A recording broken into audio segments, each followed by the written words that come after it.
Yes, the Americans are back. It's the Bennington Show back from Montreal, Canada. I'm Ron Bennington. There's Gail Bennington. Yo. I'm Ron Bennington. From this point on, we focus on nothing but North Korea. And we do have information that their nukes could reach Chicago, which bothers me a lot more than when it was Seattle or L.A. Because now, once you hit Chicago, how close to you are to South Bend?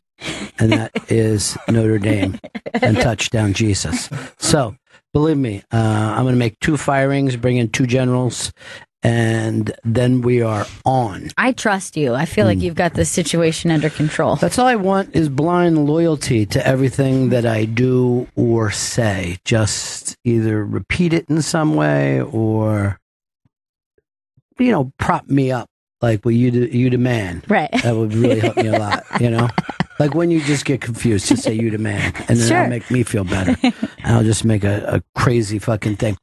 Montreal, way too much fun. Comedy 101 sold out at the Mainline. Is that yes, it? Theater, the Mainline Theater. which was the funkiest, coolest theater, and it was so great just to have that experience. It was so punk rock. I was like, it was so well suited, I felt, for the Comedy 101 thing. It was just like, it was like this really cool black box theater, and the fucking green room was really badass. Remember, there was a thing where Willem Dafoe and I think Frances McDormand belonged to some play group that used to be naked, and everyone had to do It's called the Wooster Group. Yeah, right. And, it felt like the Wooster Group would have performed there in the early or late 70s. Yeah, exactly. That was the exact feel. But really fun. All the judges killed. Jim Norton, I can't say.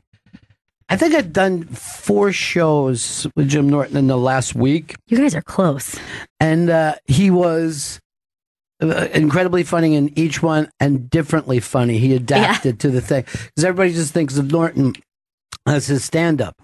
But he really does adapt his humor to wherever he's at. It was, and it's more subtle than people could pick up on, but he was amazingly funny that night. Dan Soder is Dan Soder. What can you say? He's the grandfather of the Mentors. He's done it more than anybody else, I think 4 times now. Jimmy Schubert. First of all, let me just say this. It was great to see how many people that were just excited to see Jimmy Schubert. And I know in his gala, he got a standing ovation. I saw that. I was so excited to hear that news. He's so funny, and I can't even begin to explain what a surreal experience it was to have him there. And his chick lives a public life, so I'm not going to bring her name up, but gorgeous. She's so beautiful. And really good for Jimmy. So sweet and charming. I loved her. And Jimmy has quite the history of crazy pussy. So this is, it was delightful for me to see. And then we brought it all home with our surprise judge, Tommy Johnigan. And Johnigan is so fucking funny. I call him now the shortest fuse in comedy because it takes him about a second to be pissed at anything. But Gail and I rode over to the theater with him, and he was just bitching about things that happened. And it was like fucking being in the smallest stand-up room in the world. He was so funny. And then we hung out back, and he was hilarious. I know. He's the best. But I'm going to say my favorite Johnigan thing, we went to see Comedy Jam, which they did in outdoors, in public, in this big square, men, women, and children, and kids with balloons and cotton candy or whatever the fuck they eat up there. I guess soggy French fries with cheese curds on it. And they worked blue in this environment. It's like working blue at a state fair. And you just hear like, you motherfuckers better raise your hand. Jen just goes, what? What did he just say? In a public venue? And it's just so funny. But you can see, even as a comedian, there was a small part of him that was like, what if I was here with my children? I'll light that stage on fire. God, he's funny. He's incredibly funny. So really great. And then the opportunity to be with that big HBO crew. And are we playing that Friday? Oh, no, we're playing that closer to the premiere of Vice Principals Smart season idea. 2 in September. So it's the whole Vice Principals cast is there and stuff. And Walton Goggins is like a fucking god. Like, literally, the number of people up there who said that's the most unappreciated actor there is. And I go, you're wrong. Everyone appreciates him. Yeah. Maybe that you think that he should be Jack Nicholson. I get that. But there's no one who says that guy isn't great. I mean, he's appreciated by everybody. And he seems to me to be closer to his characters. Yeah, that's what I was thinking. Yeah. I think that's what really like kind of stunned me about him is that I felt like I was sitting there with a cat, and he's so sexy, and he's all the women say that he's sexy, and the men realize that he could stab them in the neck. And I even like brought that up, and he just is like, "What did you say to me, motherfucker?" Like he knows he has that. And there was even a thing where like he jumped in character with one of the others and started, "Yeah, that's right, I videotaped your ass." And it's so, and it's weird because it's incredibly masculine and feminine too. You know what I mean? That's that kind of Southern masculinity where like there's something a little gentle about it as well. Yeah, they are. They're like this. Mr. Carver, I'll cut your fucking dick off. You know what I mean? They have that thing. But that was just amazing. And there was like 1,000 people at that. But yet it was crazy. The most. And then 7 or 8 people on stage. But I'm a big fan of the Rough House production company. And all those guys kind of met when they were younger, and they support each other in whatever they're doing, and they just write crazy fucking scripts, and then they get it done somehow, and they don't seem to be taking any victory laps. It's like they're just on their way to the next bizarre thing.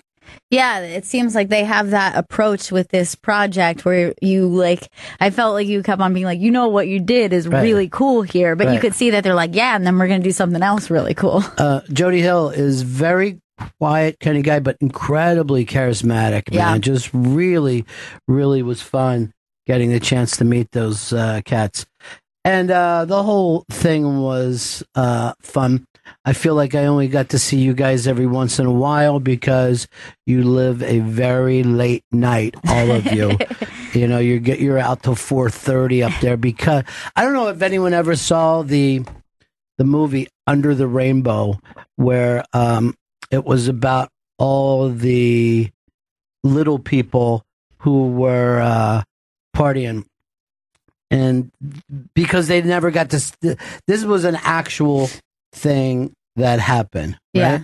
That back in, what was it, 39? Yeah, I think that's when they made Wizard of Oz. It's like about that. The country was much bigger in the fact that you didn't have, people didn't travel much. So they put out this mass thing to get little people to come in and, play all the fucking parts. And they had never been together before. Like, they were like the only little person in their town, wherever they lived. And when they got together, they got crazy drunk and they fucked each other. And that's what it feels like when all those comics are together. It really is. They go fucking bananas. They are just like, it's like little puppies all like excited to see each other. Like, I was hearing about one of the after parties. They moved to another bar. And it was like 5 o'clock, 5:30 in the morning.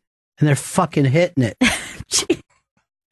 Well, Big Jay Oakerson was doing 3 big shows a night. Yeah, I couldn't believe how little I saw him because of how busy. Like, you want to see him, you got to walk on stage. Exactly. He actually wrote me an email. Sorry, I didn't get to see him much.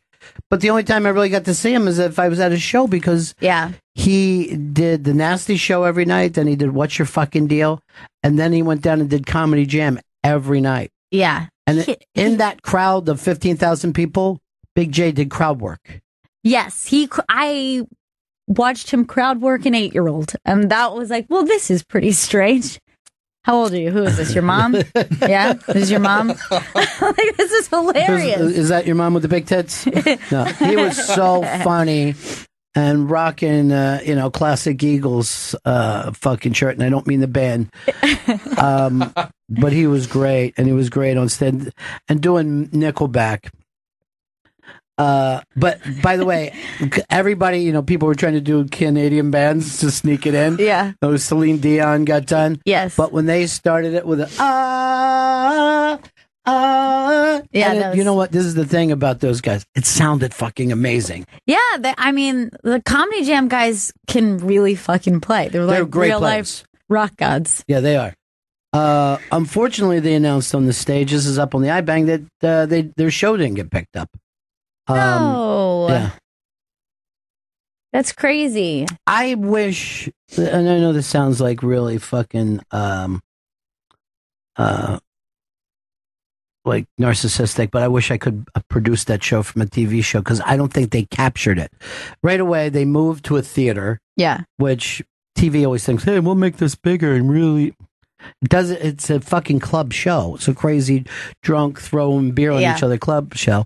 And then two, I know it seems like a big deal when you can book the guy from Creed, but I'd rather watch Bert sing. I've seen the guy from Creed sing 1,000,000 times. Yeah, so you just think it was just like they made it to, what was cool was it was more like a bar band doing this with comics as opposed to like... Yeah, it really is. And as soon as you have the actual rock star come out, as soon as you have Rick Nielsen from Cheap Trick come out, you're focusing on Rick Nielsen. Yeah. Now here's the thing. We all love Rick Nielsen. He's fucking unbelievable, but we know that. It's the tightrope was to have it and to not have... Josh Adamire in between the sets the way he does because he fires up the crowd. Yes. And he's all crazy and he does it.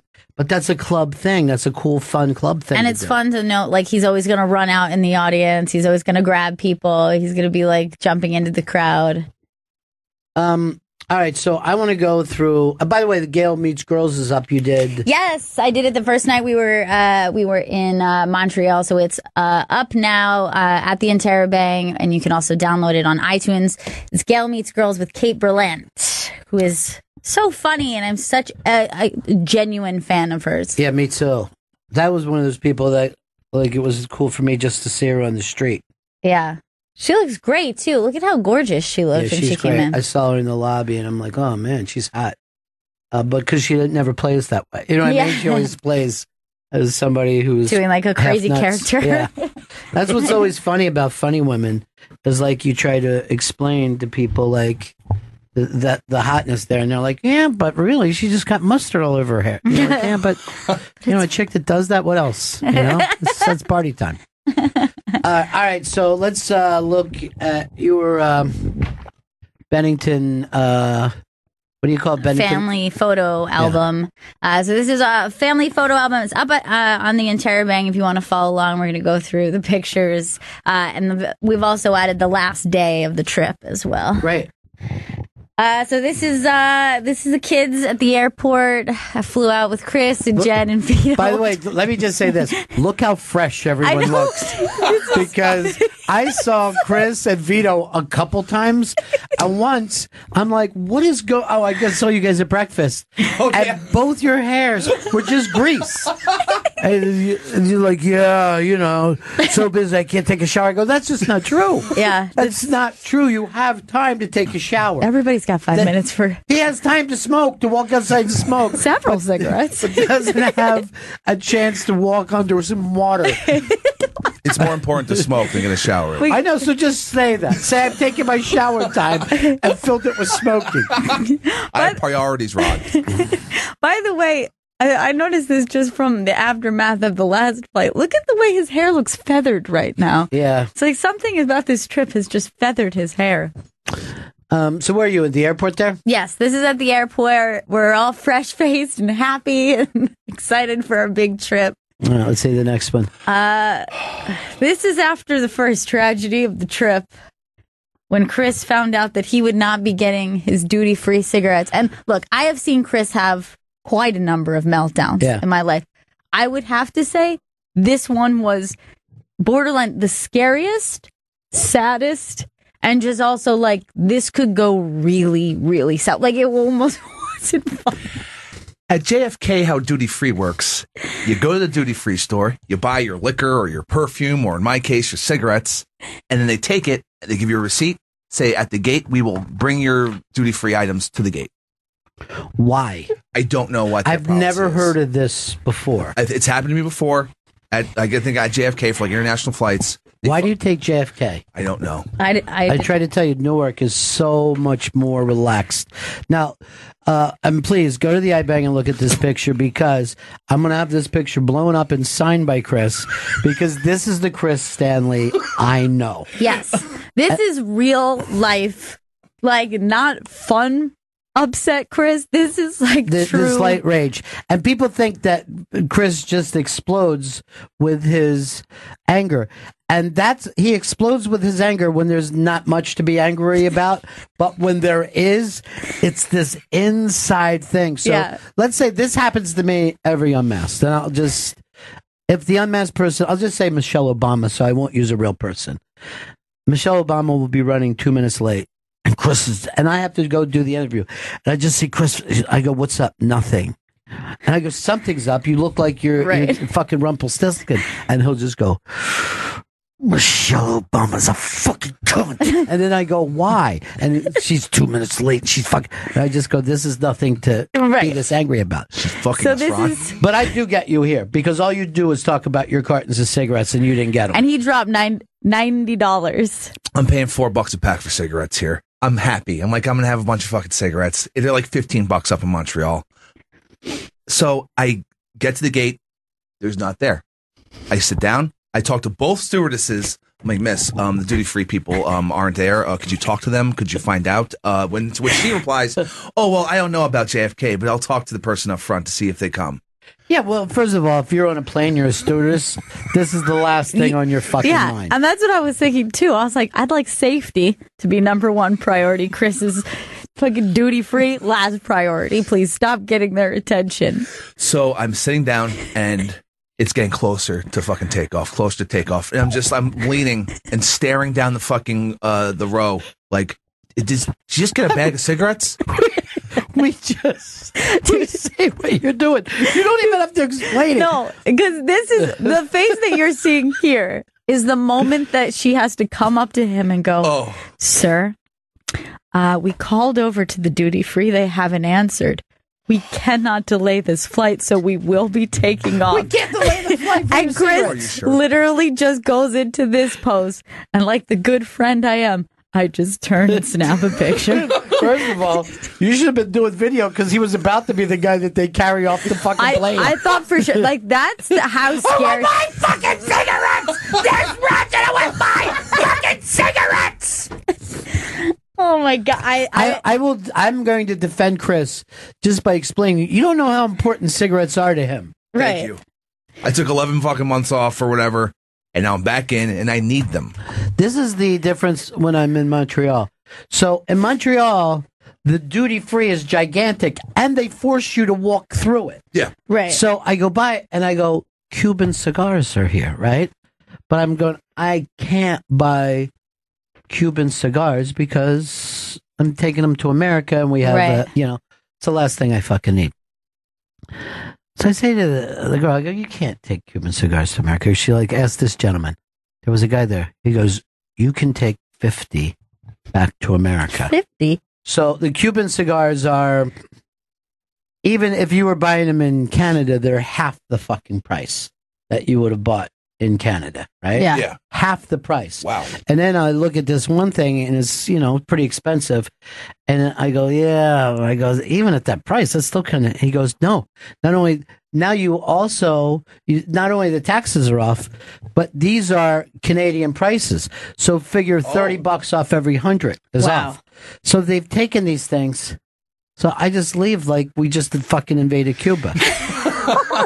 And I don't want to talk about it because fucking Robert Kelly has turned every fucking comic into a, "Hey man, you got a cigar guy?" I noticed that. They all want to be Bobby Kelly so much, and I don't like to smoke cigars with them because they sit around and talk about the cigar. You don't want to talk about I don't know. Is it like people talk about it like wine? They'll be like, "Oh, it's this kind of note." And I don't want to be annoying. I want to fucking enjoy a cigar and talk about politics, art. I don't give a shit what. But I don't want to sit around and be talking about how it's fucking burning down and look at the draw. And, you know what I mean?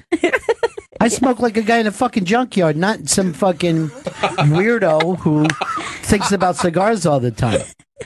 Did you ever have a cigarette? Oh, the drawl on this, and the filter really fucking makes it smooth. No. Why do you got to do that with a cigar? So I got to, I just don't want to be around that. And Kelly's acolytes, they just want to be him so much. People don't realize he's probably the most influential comedian in New York. Yeah, he's very, very loved. He's not only loved, they just want to be him. Everybody that's come behind him is just like, I want Bobby Kelly's life. Yeah. I want everything about it. I want his child that's so funny. I want his wife that's so wonderful and great. You know what I mean? They just want to be Robert Kelly. Yeah. Everybody but Voss. Voss doesn't want to be No, he's fine with it. So, yeah, that was a delightful and JFK type thing. All right, let's keep moving along. This is like almost the same. This is almost the same view I had from last year. This is just as we arrived. You know, in Montreal. mine was the same too. It's like they put into a fucking thing about that, and I heard they tried to send a car for you. Yeah, they did. They sent a car for us at the airport. Is that what you mean? Yeah. Did you all take it back? No, we took it on the way to Montreal, but we didn't take it back to the airport. We took our own car. So they did like I showed up. It was really weird because they didn't do that last year, and then it was just like a very surreal thing. Like that person's holding a sign with my name on it. Well, you were on the artist list this year. Yes, but I noticed a lot of people now are doing that with iPads too, instead of having a sign. And I'm like, I think I like the sign better. No, it was fun to have the sign. Yeah. She went old school with it. Yeah, sweet. You asked for the sign. Hey, can I get that sign from you? Yeah, let me get that sign. Yeah, you were on the artist list this year. That's why. And that's why they just go out of their way to act like, do you need anything? That's like something I'm like, I'll tell you. Yeah. I mean, you're very nice. You're a nice young volunteer, but I'll let you know. You don't want a walker? Yes, they offered to bring a walker to me, which I thought they were doing an old joke, but it was somebody to walk me to Big J's show. I go, no, I think I'll be safe. And they're like, no, so you don't get lost. I go, it's a block and a half. If I get lost, I fucking deserve to. You know what I mean? If I get lost, have me put in a fucking home. You know? Because I played football too much in the old fucking AFL league. All right. That's a great picture, by the way. This is all of us. Just after chicken dinner. Ah, man. Yeah. Don hated that dinner. I don't know why, but he was in his own stress zone, so I gave him some room. He did hate the dinner. We have a traditional chicken dinner, which I guess this year is our last. According to Don, he said, let's make this our last tradition. I know. And I was like, that's so hurtful. I thought that he would want to do it again. You know what I mean? Like, a little tradition is nice. He goes, nope. And then I was like, hey, we're all in Montreal. We've all met up. Let's take this picture. And Don decided he did not want to be pictured. He turned his back. Yes. I guess on the show itself. But a very cool jacket that he wears. A very rock and roll jacket. Yeah, I don't He wears rock and roll jackets, rock and roll boots. Yes. He's always being complimented on his very cool boots. I can't imagine what those boots cost. And he has so many pairs. And I've never seen him in another type of footwear. I've never seen him wear any That's how boot people are. Cowboy boot people are like, they can't they put on a regular pair of shoes, their ankles snap. They need, but I'm telling you, you can end up with boot toe.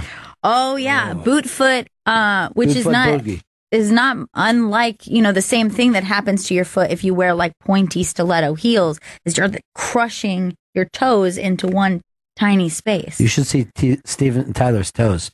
They're all fucking like his. They're overlapping like this. Oh. Yeah, that's what happens. Boot foot, they overlap, and then you get the hammer toe where it sticks, like this bone starts to stick out because the toe starts to grow this way. By the way, I didn't know that's what a hammer toe was. I've heard the term hammer toe. Like, I've heard so many times, bitch had a hammer toe. And I'm just like, oh, I wouldn't want that, but I didn't know what it meant. Just know it's bad. Yeah, it sounds like it. No one wants a fucking hammer body part. No, not at all. There's me with Kate Berlant just after our recording, and I did 2 pics on this because you have to see how much she kills me. That I was caught in a very... And you're laughing your ass off, and she's just very comfortable. Yeah, because I wish I could remember what she had just said that got me to laugh like that. But she said it and then locked her pose, and then I'm just falling apart. This is from the Variety top 10 comedians to watch, which was really great. All these comics are super funny. And you see Lisa Traeger is there front and center. And I grabbed this picture because I literally crawled up front and was leaning over and waving to her, kneeling and waving to her, taking a picture. And she's like, "Oh my God, stop!" I was a mom, "Hi, honey. I'm one of the top 10 comedians to watch. I'm so proud. Look at you. Stand up straight. I'm taking a picture." Remember when you ran out of kindergarten? And now look at you, a top 10 comedian. And everybody said you were backwards because you were dyslexic. Yeah, no one wants their mom waving to them from the stage. Hi. Even in first grade. Even in first grade, you're like, "Put the fucking camera down." You're like an idiot. Everyone's going to hate me. I only saw Lisa for a second. She was with Annie Letterman, of course. And Annie was wearing some top that her tits were barely staying in. Yes. So they stopped, and there was all these guys, and everybody's just fucking checking. And then Lisa's like, "Well, I have to pee, so we're leaving." And everyone was like, "They're so close to spilling out. You can see our friend's breast." They're a very funny odd couple. They're so funny together. So this is the first night, I guess it was, that we had the big show outside. And who was everybody? The hip hop night. It was Russell Peters. Russell Peters, Naughty by Nature, Melly Mel, Lisa, and there was other people that weren't on the listing that just started popping up. Yeah, it was a really wild show. It was here's really what fun. I love. Jen, who supposedly is our hip hop person, was like, "What is this?" No. Ew. I think you said ew. These are older people. I was putting it all up on the Bang Jane Instagram. My mom kept texting me "Oh my God, I love Lisa. That's This is so a throwback." great. Yeah. So You always check in with your mom. Look at this. I did. It's She very does. sweet. And she checks in with me too. There was a this is the only thing that I just don't want to make as much noise as those fucking MCs. Make some noise. Come on, Montreal. And I go, "We just made noise. More noise. 4 minutes ago. I came here to hear noise, not to make the. If I make the noise, I'll stay home and do it." So this is Lisa on stage. It was just such a fun night and really, really crazy. So then in the last songs, picking Naughty by Nature comes out, and so we've got Russell Peters on the stage. Jeff Ross comes out. Naughty by Nature. I'm just like, holy shit. And all of a sudden I'm like, Sal Volcano's on stage. That is so great. Holy shit. And Sal Volcano's on stage like singing. And he's got his hands in the air with Naughty by Nature. I was like, this is so surreal. I and saw weird. Sal waving his hands like he just didn't care. I know. That's really funny in any Staten Island person's dream. This is the weird thing about Staten Island. They love hip hop and they love Trump. You know what I mean? You can't figure out where they're going. They got their own scene. All right, that's great. So then this is me at one of the after parties with Melly Mel, who pretty much invented hip hop. So it was a pretty don't surreal. push him. Look at how jacked he is. He's jacked. Yeah. He's got to be well into his 60s still, right? Yeah, he looks good too. Because that shit was late 70s. Yeah, it took years before anyone would catch on and say that it was real. Right. That always happens to the guys who start it, you know? All right, that's great. And then this is hanging out at the after party. We're hanging with Tommy Johnigan. I'm taking a picture with Tommy, and then Chris, of course, has to stick I was there his too. face in. Just wanted to show up. Never taken a normal picture in his life. He's still into that photo bomb thing that's over. You know what I mean? It's so done. You got bombed. I'm like, well, look at what a nice picture that would have been. I know. It would have been terrific. That's really fucking funny. Yeah, and that's funny because I saw you at Jay's show that I was doing that night, and I'm like, dude, you need to get home. You're fucking loopy nuts. I know. I was so tired. I don't know how comedians travel as much as they do and work immediately after they get off planes. No, it doesn't make any sense to me. Yeah, a lot of those comics we were with went straight to Ireland to some other festival. Imagine if you were in another festival now.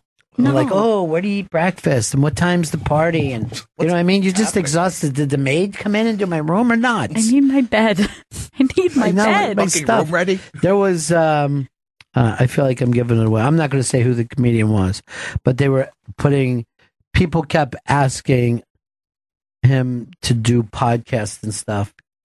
And he was like, I just want to fucking go play my video games. Like he needed this time of the day. Mm-hmm. I think everybody can guess who it is.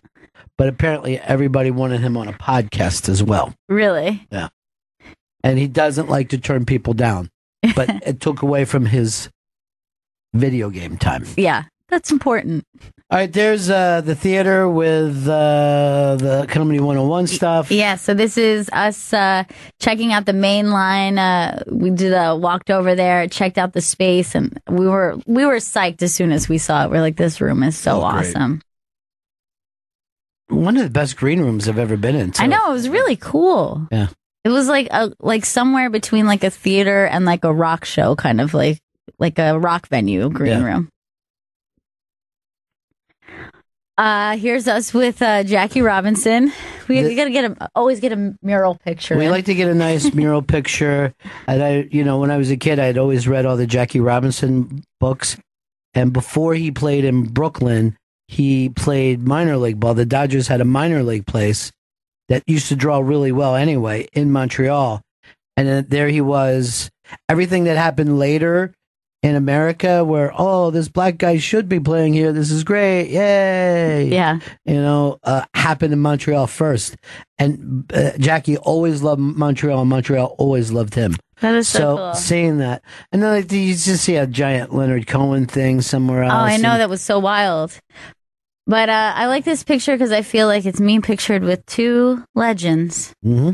But I do have an Ian Fidance shirt on, so that is pretty cool. So 3 legends. We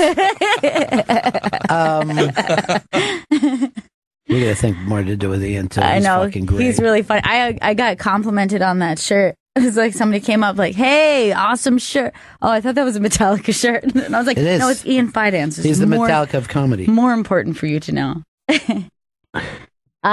So this is one of the big award shows. We popped into in the huge theater where it was the same space that the HBO panel was that we did. And this is walk through the room. It was like hearing, for some reason, the theme song to The Mask is playing. I'm about to walk through the door, and I'm like, what the? And just Jim Carrey walking across the stage.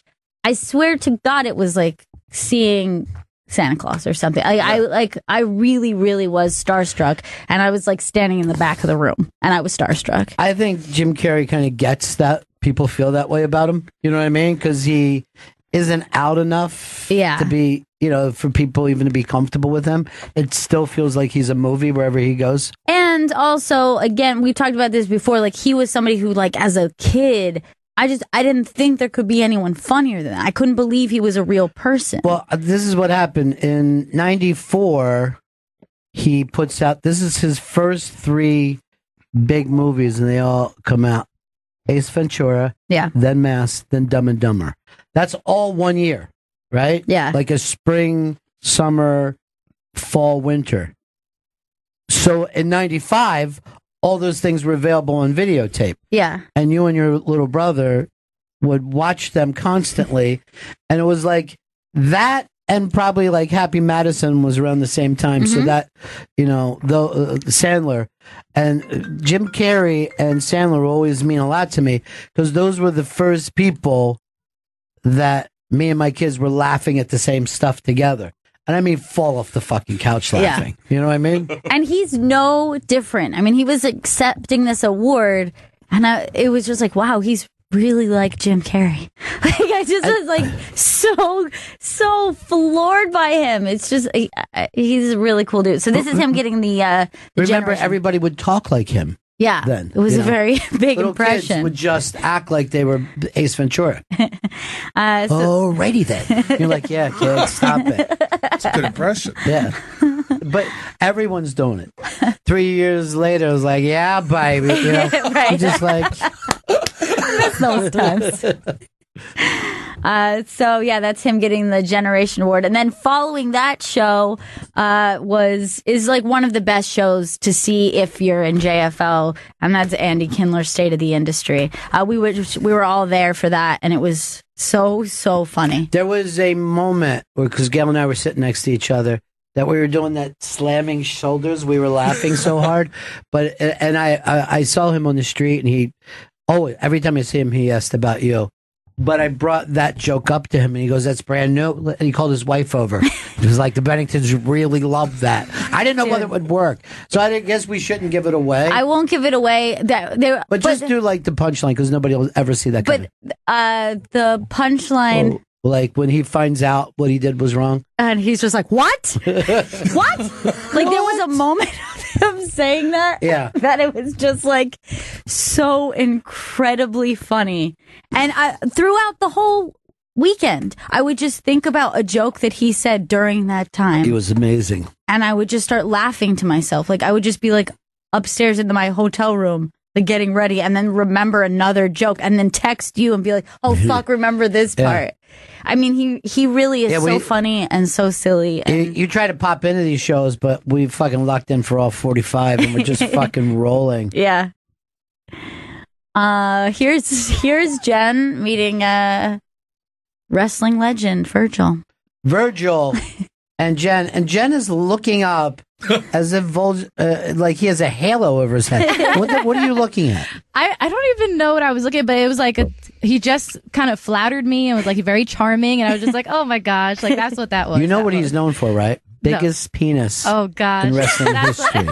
That's Like a fucking baseball bat, they say. Really? Oh my gosh. That's shit. what it was. So that's where the charm came from. is that confident? When I was on Bobby Kelly's podcast, it came up that someone said that he could fillet himself. Really? Mm-hmm. Interesting. Which, even if you could, why would you? Yeah. You know what I mean? The old hedgehog. Yeah. Got a dick in your mouth.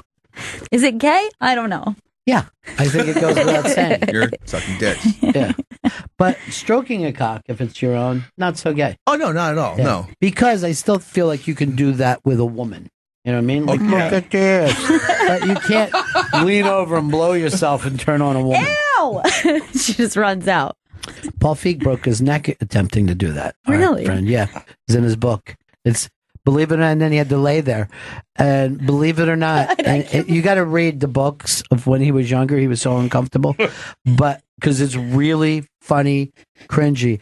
And a lot of that shit goes into Freaks and Geeks, although I guess on network television, they couldn't have anyone try to blow themselves. Oh my God. The other thing that's funny about Paul Feig is that as a little kid, he would like wear leisure suits around. Like he had the desire to have the kind of style that he has now. Yes. But not the income or probably stylist help. I think that's very funny. It's just like a desire for like adult behavior. Right. I always picture him like Manny from Modern Family. Right. I love a little kid who acts like an adult. But when I was a little kid and I saw a kid acting like that, I'd punch him in the back. I just fucking... Like a dick. Oh, you're playing up to them? You're like Yeah. You know, it's like a snitch in fucking in jail. Nerd. This next picture is Chris, for some reason, had the only really tricked out hotel room. I don't know why he had so many more amenities than everybody else, but he actually had a Because smart he mirror. booked the fucking room. He's the executive producer. Just fucking admit it. It's fine. Yeah. I didn't know it was a renovated floor. Sure, you're running a grift. That's great. I want to be booked on in those rooms. You're not I was going to like, get "Yes." it. Then produce the show. You be the person. But you know, I posted this picture and it took me a while. It wasn't until like the second or third time I saw this, but look at how weird this is. If you scroll down, look at the really weird reflection of Chris's gross beard in the Yeah, it's on fucking the sink. filthy. It Beard and looks- fingers. It's just like It's like fingers, he melted. It's like fingers and beard hair. Like he got shot with some ray gun from the future. I don't know. It's just really, really gross. I know. Ew. It is nasty. Yeah. But the time was on my bathroom mirror. So Time is on your bathroom mirror. Yes, it is. Yes, it's 16:05. That's why you're fucking late for everything you're supposed to do all week. Or it could have the temperature in Celsius. So here's Comedy 101 at the Mainline Theater. That looks great. I know. I thought the lighting was really cool. Well, it was, unless you were Chris trying to give time cues that I never saw you once. Never saw any of it. I should have fucking ran to his bathroom mirror and wrote it up there. But we actually... Here's what I love about Chris. He always has a new way to fuck with me. You know what I mean? Like, I wouldn't occur to me to say, Chris, we're stage lighting, so don't fucking stand in the dark giving time cues. All right. Do you at least give him creativity for that? Yes, it's fucking amazing gaslight ability. He's the best. Not a gaslighter. And then the thing I was supposed to do, he wasn't there for it. He tried to put me in a director's chair in front of 1,000 people. I go, I got lower back problems. Oh, these papers you have, none of them work. We'll bring them back to you, but spelled real tiny. Oh, what a fucking... Anyway, Chris, I love you for it. Let's go. This is our intern, Justin, who's out. He is from Canada, so he flew out there, but also to reunite with his beautiful girlfriend, Lisa, who we just fell in love with. Isn't this weird? Is Justin here today? No, he's still in Montreal. All right. So we'll say this. Last year, we all fell in love with Justin. Yeah. This year, we all fell in love with Lisa. Yeah. She's like, she's so great. Well, let's not even get to how great and sweet and fun she is. She's fucking gorgeous. She's so sad. Like, all weekend I kept going, who is it that she reminds me of? Like, I kept trying to think, I know it's an actress.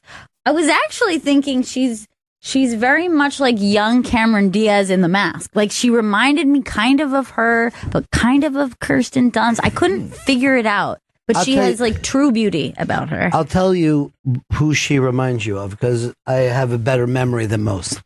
She reminds you of the angel that walked you from baby heaven to earth and presented you to your parents. She's like a gorgeous little angel. And she was born in Russia. Yeah. You know, he's this Cree Indian kid who was born on a reservation. And then they meet in Canada. You just like those things. You're like, man, isn't fate weird? Yeah, you know, isn't fate crazy? She's Russian, so she does a triple kiss. Like, you know, the French do the double kiss, one on each cheek. She does 3 back to for a third time on the cheek. It kind of is sweet because you're like, yeah, 3 is like a good luck thing. You always want to end on 3s, but she does it when she comes into a room, when she says goodbye, does it when she leaves. A lot of kissing with her. And gorgeous and sweet and fun.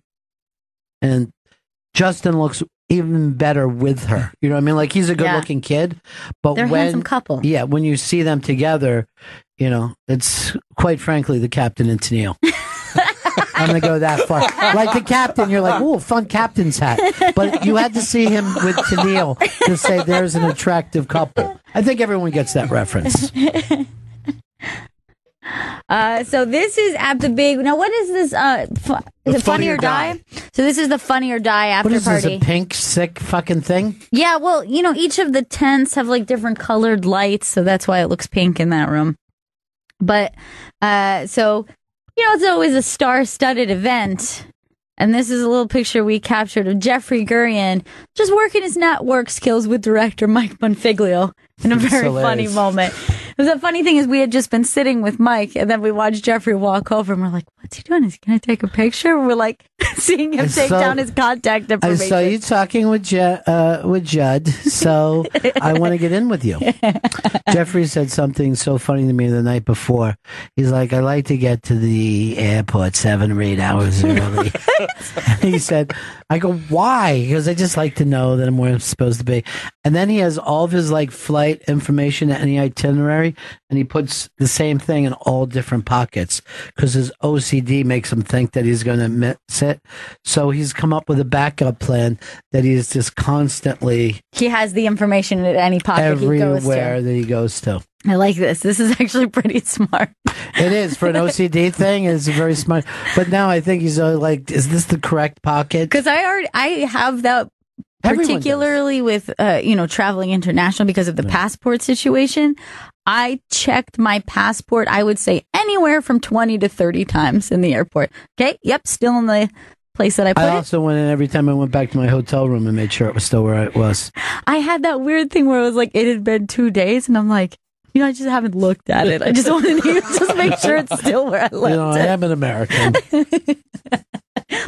Well, that's hilarious. So he just wants people's I would never ask. Let me get your contact information. He's getting his contact information, and it was very, very funny. And it's worlds colliding for me because Mike Bonfiglia was working on a ton of really cool projects, some of which are not even announced yet.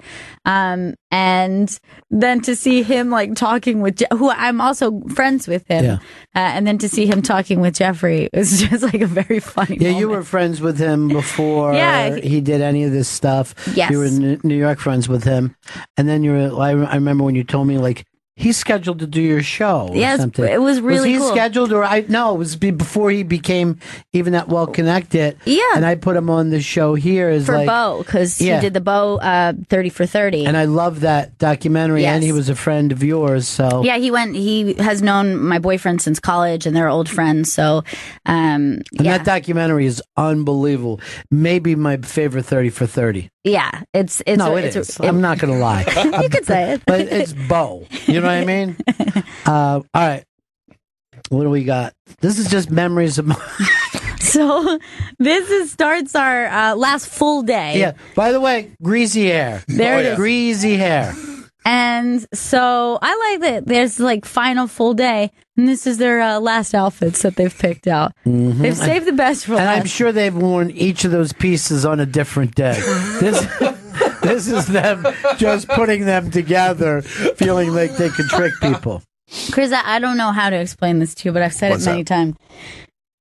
You can't wear a dad shirt with basketball shorts. It doesn't make sense, and I don't know why you do it. I don't think it's that bad a look. First of all, your basketball... it is a bad look. But your basketball shorts are so long that it takes a while for me to even know that they're shorts. Yeah, those are basketball pants. And they did not smell good. I'll tell you that much. Okay, it wasn't asked for. It just really made me nauseous for no reason. The Montreal pictures are up on the iBank today. The Bennington family, just for laughs, photo diary 2017 updated. All right, let's keep going along. What are you guys rocking here? So this is out on the patio. This is like a really great patio. So it's a nice spot to check out just for a minute during the day. So me and Vito were sitting out there. And then we later realized he got a horrible tan line from his stupid headband. Also, that patio is like 7-8 floors in the air. And unfortunately, Vito's neck had jumped to its death just moments before. I saw this picture yesterday, and I could not believe how fat my entire face looked. Because it is. This is the second worst picture I've ever taken, behind the one Chris got of me sleeping. I saw this picture, and I was furious. Dude, he really said to me, dude, why'd you put that picture up? I was like, I think it's a great picture. He's like, you're looking at yourself. Like, I thought it was like, hey, I thought it was cute. Hey, superstar comedian Tommy Johnigan is on the line. Tommy. Hey, buddy. Let's just get this out of the way. You're even funnier than you know, dude. Oh, that's way too nice. You're painfully funny, just in regular fucking situations, just hanging out. Your discomfort becomes my happiness. Oh, there's a lot of discomfort. Yeah. I'm glad you were dressed in Chris's outfit. I didn't know if that was a thing that we could do or yes, not. we're allowed to. He dresses like a lost everything in a fire guy. Your house, and that's what was left. But please help him. But the thing is, he would go to a wedding dressed like that. Like, he is comfortable in his weirdness. Oh, yeah. And you never wore one dad shirt until the arm surgery. Yeah, and now that's all you wear. It's all I got. Because he bought them for it. Yeah, so I need to use them. About style. Every time I saw him, I was like, oh, he must not have to be anywhere for 5 hours, but he was on his way there. That hurts, Tommy. Yes. Now, what do those shirts cost you? Well, JCPenney usually has deals like 2 for $45. I mean, if I buy like on a holiday weekend, Yes. like a Memorial Day sale. All right, so you're saying about $22 a shirt, right? Yes. All right, what if we do this? Every day that you wear in one of those shirts, Yeah. you have to leave it here, and I give you $22 until they're all gone. And that way, it's not an overnight thing where you're anxious. So, Tommy, did you enjoy Montreal? I had a great time. That Funny or Die party was huge. I don't know how many people were there, but they had 4 porta potties for everyone. Every one person. That was the longest line in the festival. I pissed at a loading dock. That's actually, I really did that. You don't hold think the it's illegal piss. there. It's very smart. He won't hold the piss. It's dangerous. Yeah. It's not good for you. Yeah. The short fuse kicked in. I was furious. Yeah, the shortest fuse in comedy. I mean, it's tiny. You don't want to light it; your hand will blow off. Someone tried to take one of his drinks during the open bar. I was Flip scared. The fuck out. I literally was scared. No. Tommy, he's not. That drink is free, Hey, Tommy. hey, It was Someone so tried to good. take the melted ice from a free drink. I threw him off a roof.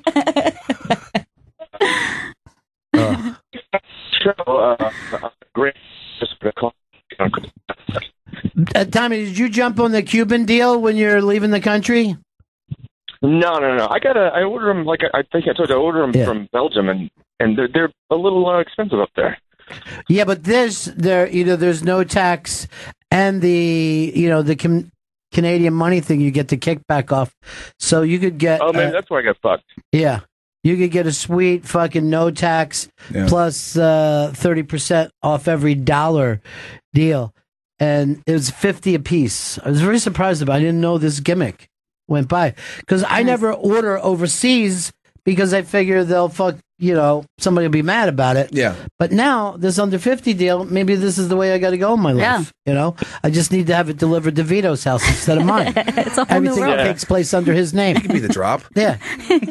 I had a box stuck in customs for 2 weeks, and I kissed my kids goodbye. I was real worried.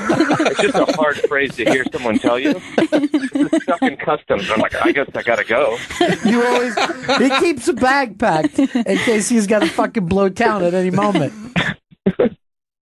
All right, buddies. I'll see you as soon as I get out there. Okay, pal. I'm gonna do something out here. All right. Either way, Bye. you're the Peace. best, though. Yeah. He hasn't even been doing that much stand up lately because these kids, you'd like to see your kids, grow up. It's a major fucking mistake. Yeah. It's a major It takes mistake. away so much. Yes. I've ruined your life in many ways. But it's not just you, but all children do. They drain somebody's life force, You see people who never had any children, they fucking have, they're like, oh, you didn't know? We also have a chalet in France. And I go, oh, so that's where the braces money goes. We have a nice chalet in France. Property. Yeah, that's the fucking private school over there, huh? He'll love life after that. So I don't know. The thing is that when the kids do grow up, they don't like you very much. So that's a disappointment. You'd think they'd still act the same way. No, they got their own stuff to do.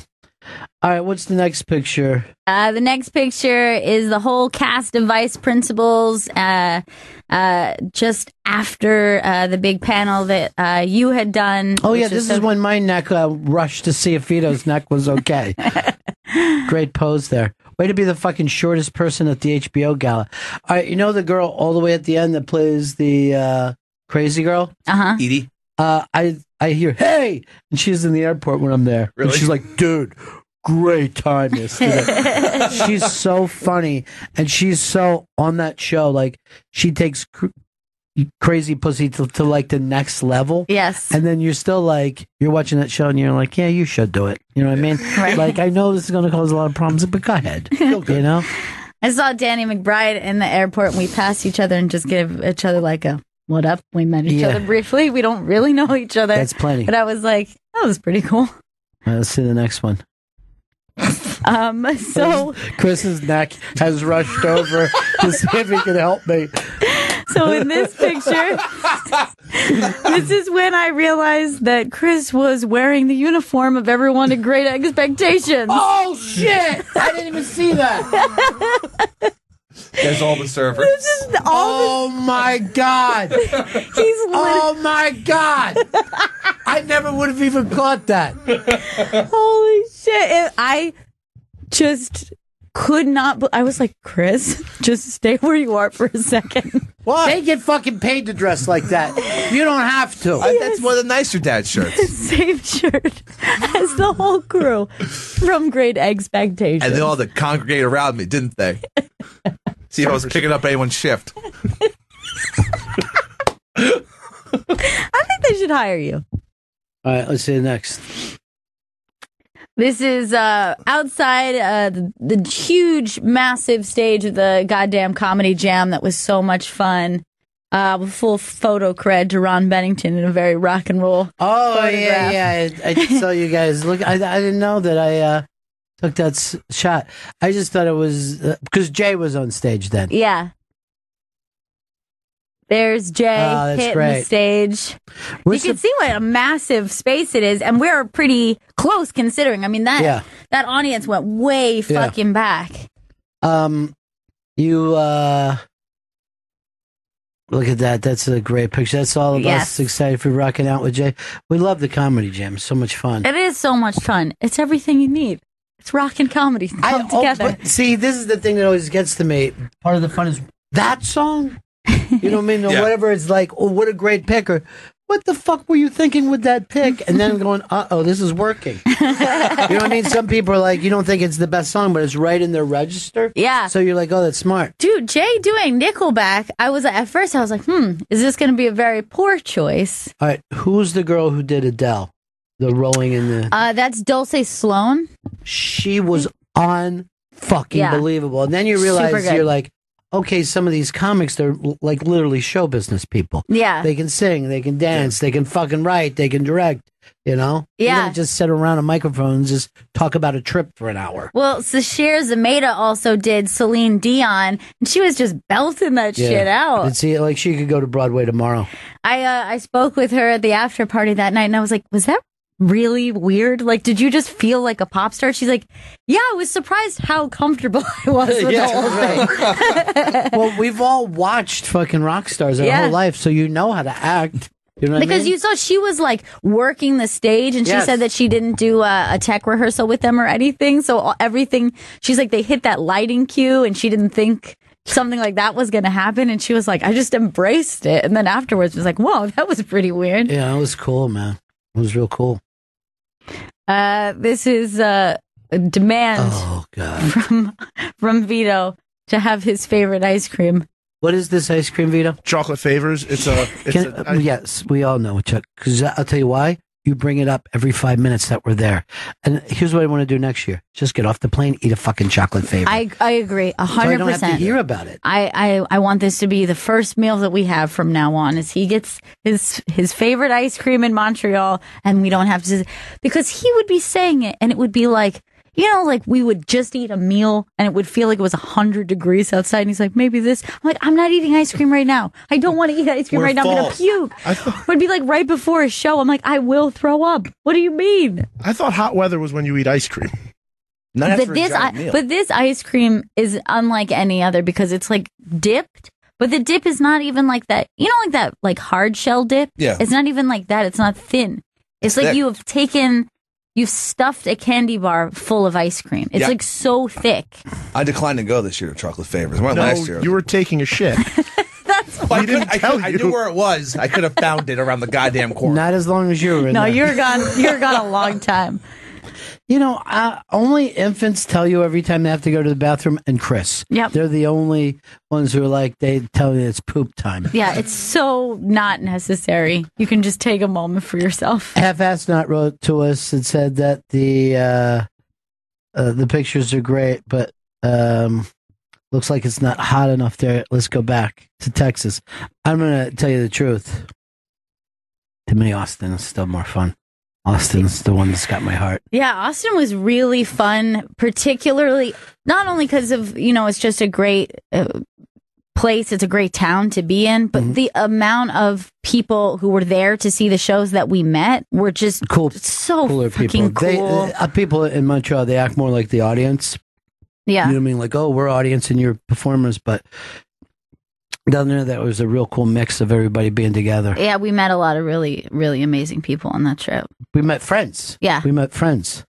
And I met a lot of people in Montreal, too, but it just felt like I don't want to bother you about taking a picture.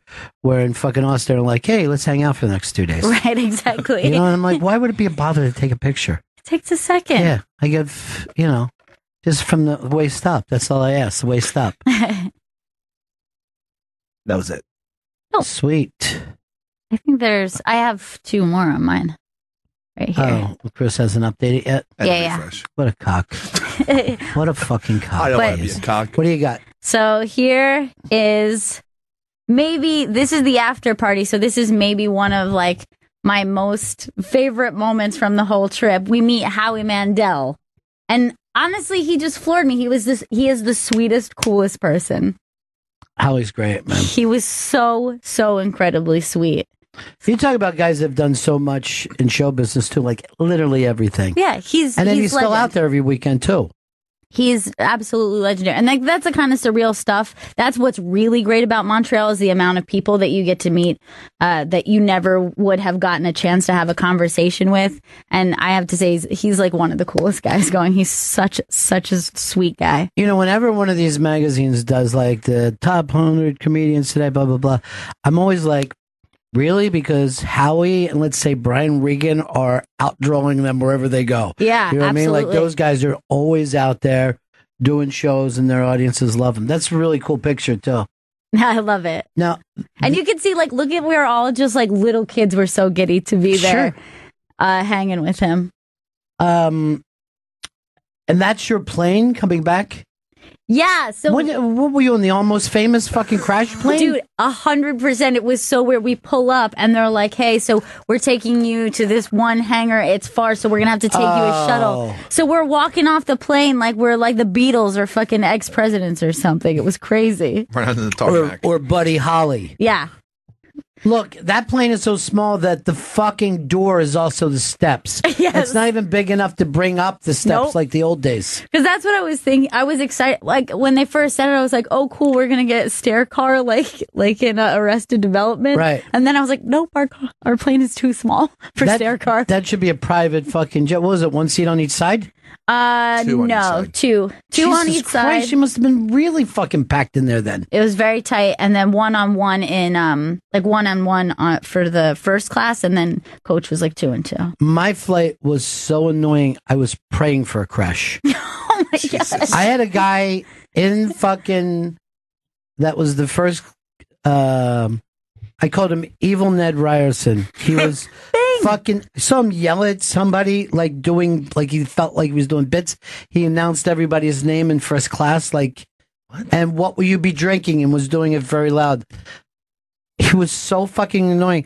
I had made up my mind I was going to write to the fucking plane place, first class, more like no class. I still might. I've never written about anybody. He made it awful. And then he goes like this. He takes the microphone in one place.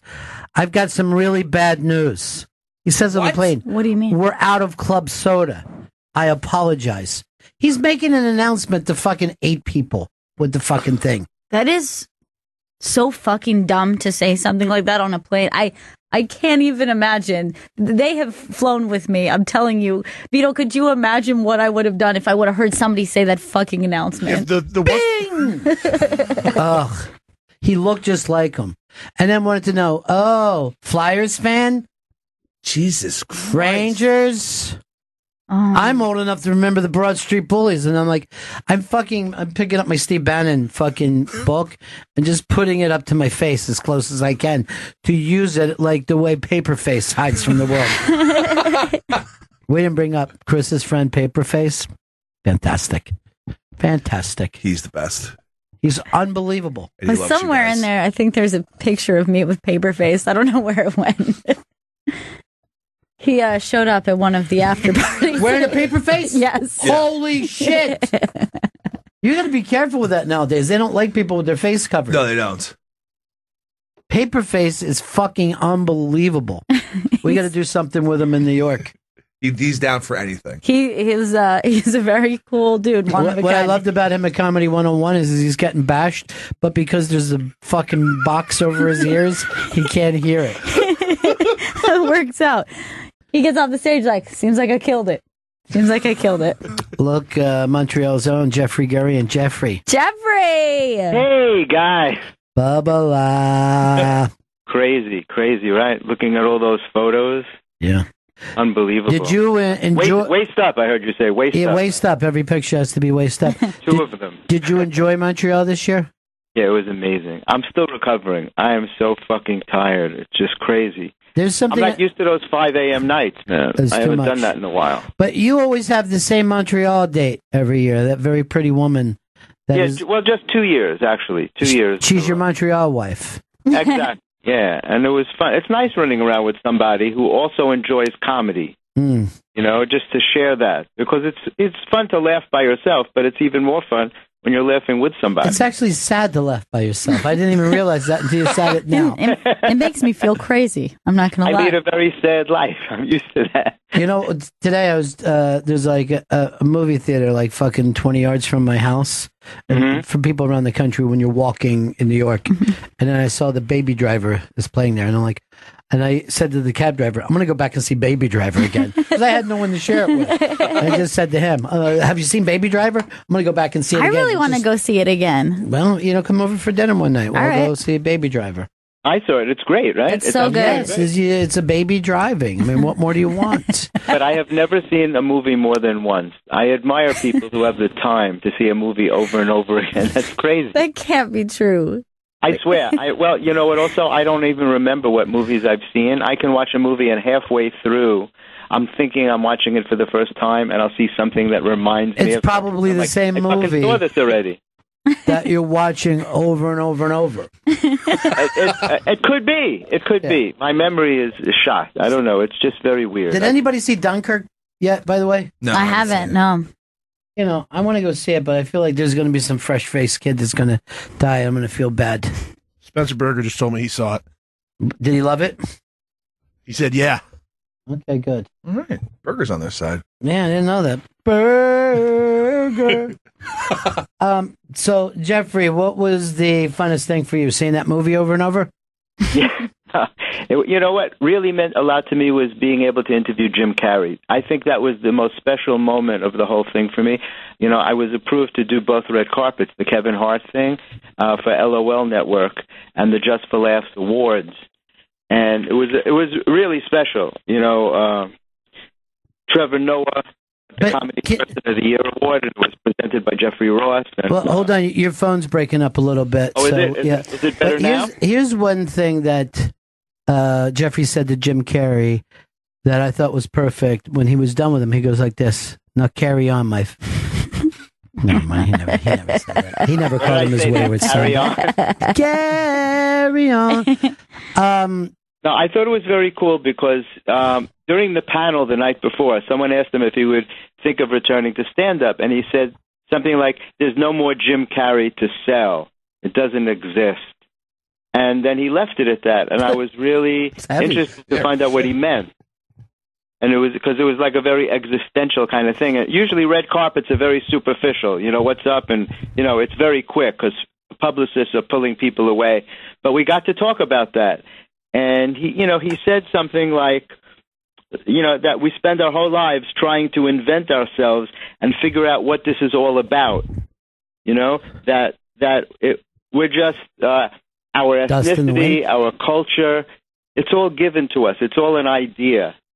And I said to him, well, the only reason you're Jim Carrey is because your parents told you that you were. And he's like, exactly. That's what I'm talking about. It's just like it could have been anybody. And so it was a very like an existential moment. It was very thoughtful. This is very hard, too, when you become Jim Carrey to do stand-up, because how are you going to relate to people? Yeah. You know what I mean? Like, you relate to people because you have similar things that happen and then you can explain them, but you have to try to explain to people, and I guess it can be done. Here's the problem: once you have $2 billion, Right. Yeah, he's in a category of his own, man, and it was so rare to have him show up. He could do a special, and Oprah's like, exactly. I know exactly what he's talking about. You know, Mick Jagger says, finally, somebody's saying, you know what I mean, what needs to be said out there. And then, did you tell him that every time that you see Pet Detective, it's like the first time? And it's not just that movie. No, but you know what? I wanted to ask him was when he did Andy Kaufman, you know, he became Andy Kaufman. How long it took him to shake that off? Because he talks about depression very openly, you know, and when Judd Apatow introduced him, he talked about that as well, about all the things that he's been through. Trevor Noah also gave him credit for talking about depression, that people don't realize that so many comedians go through that. CNN even did a special up there about mental health and comedians. Well, first of all, I would love to see that special. But two, I would just say put on a funny movie like Jeffrey does and enjoy it. You know what movie Jeffrey watches every day? What's that? Memento. He just watches it. The next day gets up and watches. He's like, come in here. It's a great movie. It's a very original idea. I would always say this. I think that I don't know if comedians are more depressed than other people because they sell a lot of depression medicine. And it's just not to people who aren't depressed. I think comedians talk about it more. Yeah, but, you know, I think so too. It's just like when they tried to say it's easier to become a drug addict. You know, you go to meetings and they're not all rock stars and actors at meetings. You know what I mean? Well, you know what? Every entertainer functions on a level of sensitivity that most of the world can't even relate to. I don't know. In order to be an entertainer, you have to be sensitive and creative. And we feel things much deeper than other people do. I don't know if that's true. I think the other people feel that way, but they don't get the chance to write a book about it or, you know, talk about it on stage. I think being a human being is not the easiest thing in the world to do. Yeah, and like I think in other professions, it's not really like a safe space to just talk about depression. Well, suppose the pilot just starts saying, "I got to tell you, ladies and gentlemen, I don't know what I've been going through." What do you say? By the way, I saw. I hope was the co-pilot of my plane was so fucking young. We had a young co-pilot too. Yeah, like a really, really young dude, like a baby. Like a baby face, a baby driver, essentially. My co-pilot goes like this. Do you mind if we drive past my old high school? I want this girlfriend of mine to fucking really see how good I'm doing now. And I go, no, I don't want you to do that. Folks, I've got some bad news. It's horrible. We're out of club soda. I hate this evil Ned Ryerson. Yeah. I hate him. You know, so much of the festival happens at the airport too. When you're going and coming, it's about the hang too. It's not so much about what shows you saw. It's the parties, the Funny or Die party. You know, I was so excited to meet the guys from I'm Dying up here. It's such a great show on Showtime. Andrew Santino and Michael Angarano and Eric Griffin. They were all there, and it was an opportunity to really talk to them, not just to see them on the screen. Well, it's about the hang because it's just too much. It's too overwhelming how many shows are going on at once. You'll burn yourself out if you start running around and trying to see everything. You pick a couple things you can see, and then you're like, I'll catch everyone when they're done work. Even at midnight, there used to be maybe one or two choices at midnight. Now there's like 5 hot shows all at midnight. You know, that to me was the biggest problem of the week, that there was so many shows on at midnight that you'd want to see. And you're like, at 8 o'clock, I think that they don't want those shows to compete against the galas. You know what I mean? Yeah. But they can. Yeah. I'd rather, you know what I mean? Yeah. I'd rather have the chance to go see David Tell at 8 o'clock and then Big J at 9 o'clock rather than they're both on at midnight. Yeah. Did you get a chance to see any of the galas? No, I don't go to galas. Yeah, I went to 2. I went to David Spades and Jane Krakowski, and that was it. But it was just very hard. I just go to see friends, basically. Just cruise around. The TV show? Love it. Yeah, the old right. I'm such a baby. Jeffrey, which I never saw before. you've never seen anything, Jeffrey. I've never seen anything. Can you but, remember I a book watched it that you over and read? over again. Pardon me? Can you remember a book that that you've read? I don't even remember the books that I wrote.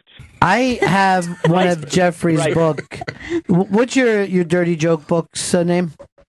I don't remember. No, it's filthy, funny, and totally offensive. So I told him that I had that. I used one of the jokes one of the times that we did street jokes. Mm-hmm. So we're sitting out, and I go, "Yeah, I have that book." And he goes, "Oh, you're the one." And then we all had a good laugh.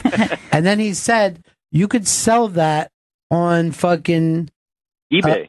On eBay for $300. I go, Jeffrey, I will sell that. I mean, it's not like I sit around cherishing it and I have it under glass.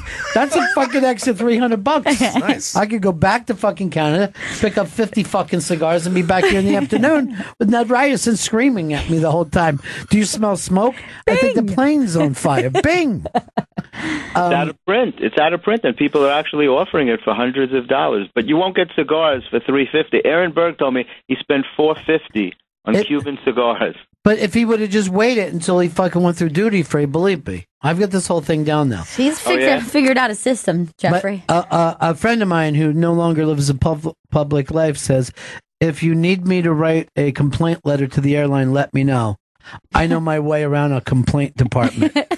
He does. I would love to. He should draft it for you. Yeah. Because I'm not that kind of person. I've never written, but what you have described to me is making me so furious. What annoyed me most is that it was supposedly a first class ticket. Then this is the other fucking nightmare that I have. Because my name, and I'm looking at you, Chris Stanley, yes, was down as Ron Bennington, right? Mm-hmm. My flight up there was a nightmare with the fucking getting through things and back because my passport is Ronald Lee Bennington. Yeah. They put Ron. They're fucking pulling me out. They went over my jacket with this stuff to see if there was any residue on it. I go, what they have residue? That new thing, yeah. Coke? You know what I mean? Years, sir. Yeah. What do you think? I'm going to make a bomb and wear the bomb jacket on the fucking plane? I'm going to fucking change. But I think they're like checking for, other shit. But I say to the fucking lady, right, when she's going like, this is highly unusual. I go, how is it? How's this? What's unusual? They're asking for your full name on your passport, but the people at work know me as Ron Bennington. I don't walk into work where they're going, Ronald Lee Bennington. How's everything? You doing okay, Ronald Lee? No, that would be crazy. So I say to them, and I have to calm the lady down, and I go, listen, Ron is short for Ronald. She goes, I know that. I go, so will everybody. No one is going to be like, Jonathan, it says John here. Yeah, right. What the fuck? Are you lying? Are you trying to hurt people? I had fucking was treated like shit going both ways. Yeah. And by the way, not by the border guards, by the airlines. Yeah. If the border guards would have been asking me questions, I'm like, yeah, I get it. You're worried about your country. What's the airlines fucking... Yeah. You took the fucking... Why don't you now say, okay, if you're going to make that, show me your driver's license or your passport. If it's so fucking important to you. Yeah, it was kind of weird because the same thing, customs was actually the easiest part. Yeah. And we just like flew through that, but it was all the other stuff, dealing with the airline and going through like the security before that. You know what the guy in America, when I was coming back in America, said to me? Thank you for your service. Really? That's beautiful. Because I told him I was in SEAL Team 6. I go, I'm here for some SEAL Team 6 business. I said, I'm back. I go, I'm the first one back from our squadron. I go, and believe me, don't even worry about North Korea. Wow. We got it. Let's just say something's going to blow up there tomorrow. That's people's biggest thing, that you could get busted so bad for saying you're in SEAL Team. Like, guys will go around bars and get free drinks saying they're in SEAL Team, or God, pick up a girl. And there's like ex-SEAL guys who go around the country and fucking bust people. They've actually caught guys running for Congress who said that they were in the military. Yeah, there's a lot of guys who were like, there was like 1 million guys who went to Nam, but only a small percentage of them were on the front lines, not the front lawns. That would be it. Get off my lawn! No, Charlie, run across this lawn and pull the bush. But look, I make mistakes too, Vito. All right, Edit that out of real time. But they would act like they saw action, and they didn't. And those guys would get busted all the time. Wow. They'd be just like, saw some shit in Vietnam. But really, they were unloading fucking. I'm not going to bust anybody on it, but I guess if you went there, service. yeah, I know, but you shouldn't say. A friend of mine got his fucking tongue shot off. I don't want to talk about it. Well, you are. You just started talking about it. Referenced it. You seem pretty comfortable. Man, that thing that you said about checking your jacket for residue, I completely forgot this. When I was flying back from Miami, we had just been on the beach and at the pool just before. We all changed quickly. We hop back on the plane. And one of my friends gets pulled aside and they're going over everything, taking everything out. And they're, running her through a bunch of times. And they take her to the side. We step over to be like, what is going on with her? And they're like, ma'am, we need to talk to you about what is going on. You have liquid all over your thighs and on your torso. And she's like, it's water. I didn't towel off enough. Because they thought that it was something suspicious. I don't know what they would think that it was. And I was like, well, what if someone had pissed themselves? I mean, she was just like, this is so embarrassing. I jacked off before I came here, and some of the jizz may still be in my underwear. So she stepped aside, and there's just these splotches all over her thing, and they're showing it on the fucking screen. And she's just like, this is water. What the liquid you're seeing is water? There's not a suspicious liquid, but this is highly embarrassing. It's a nightmare. I've had that happen a few times going through the X-ray machine, and then they pat down my back because it's sweaty. They say, "Sir, come here. We need to pat down your back." I never knew this was a thing. Tell them, no, sir, that's just sweat. I didn't get. They're looking for fruits and vegetables. Those are the questions they ask you. Have any fruits or vegetables or insects with you? Right? They also ask if you go to a farm. Totally. I'm a fucking weirdo. Yeah, I always pack insects when I go away. And they ask, me? I'm crazy. I got a whole bag full of bugs and fruits. You gotta understand, I'm in the insect business, so yes. I came off a cruise once, and I had fallen asleep. I overslept, and I had to pack really quick, and I didn't eat. And I grabbed a banana, and I put it in my pocket. Oh, Jesus. And I'm going through customs, and the guy says to me, do you have any fruits and vegetables? Which is such a ridiculous question. And I say no, and there's a banana sticking out of my pocket. And the guy's like, what about the banana in your pocket? Sir? I'm just happy to be here. Yeah, exactly. I'm so sorry. He goes, I'm going to make believe I didn't see it. Go throw it away. You get busted for a fucking banana. When me and my buddy were 17, we were driving out west, and we're going across the country, fucked up the entire way. Literally drunk driving. Cross country. Yeah. From Philly to fucking San Francisco, right? Uh-huh. So we're also whacked the fuck out. We got angel dust and we got hash. And I remember this, dude. This is like when you're 17, you're so stupid. We're in the Rockies just fucking driving and smoking hash at the table. Like, this is fucking amazing, man.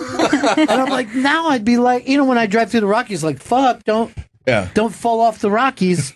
But back then, we're just passing a hash bowl back and forth. So we come up, and there's cops that's set up, and we're shoving everything onto fucking seats, and we're freaking out. And they just said, are you bringing any fruits and vegetables to fucking California? That was the roadblock? Yeah. And we're That's fucking all they care about. high as shit. We had a fucking cooler drinking the whole time. Isn't that fucking funny, though? We drank the entire time. Driving like a 4 or 5 day drive this is how different things were when I was younger. Nobody would even say that's a crazy idea. And my dad had packed a fucking shotgun that I didn't even know about. Holy fuck. In the trunk for my brother. And the thing is, he didn't tell me I had a shotgun in the trunk because he didn't want me pulling over in the desert just blasting fucking cactus. So he wraps a shotgun in a fucking blanket and hides it behind other shit that he was sending my brother. But I would have been like, not only the drugs and alcohol, but a fucking gun. Oh, shit. Yeah, that almost happened to me once with a hand grenade. I'm driving with a guy in a Jaguar XKE that he brought back from Vietnam, and we get pulled over by the cops, and he's got all kinds of shit in the car, and he throws me a hand grenade, and he goes, hide this. I'm like, what the fuck? Are you kidding me? A fucking hand grenade. And I put it under the seat. It was ridiculous. He had brought back a souvenir hand grenade from Vietnam. Well, here's the thing, though. I was going to Pluto with a friend of mine. We had 2 nukes on us, and a fucking alien came out of my belly. This was a real fucking hand grenade. Jeffrey, I got to go to break, buddy. Okay, man. Good seeing you Bye, guys. Jeffrey. All right, see you next year in Montreal. So long, Gail. All right, See you bye-bye. soon. Bye-bye. Jeffrey Gurian. You gotta love him. Oh, man, I forgot to do my fucking joke when I say he now looks like the logo. I was very proud of that joke. So we're back from Montreal, and we're just filled with stories, folks. There's tons of stories. I texted you guys that I was going to be late today. Yeah. Just dashed across town because nobody's in. You feel like a fucking idiot. Is it August yet? It's August tomorrow. Okay. You feel like an idiot if you're in New York and it's August. Yeah. Because everyone is gone. We're looking like a couple of chumps in here. Like a fucking daydream Johnny is just sitting around.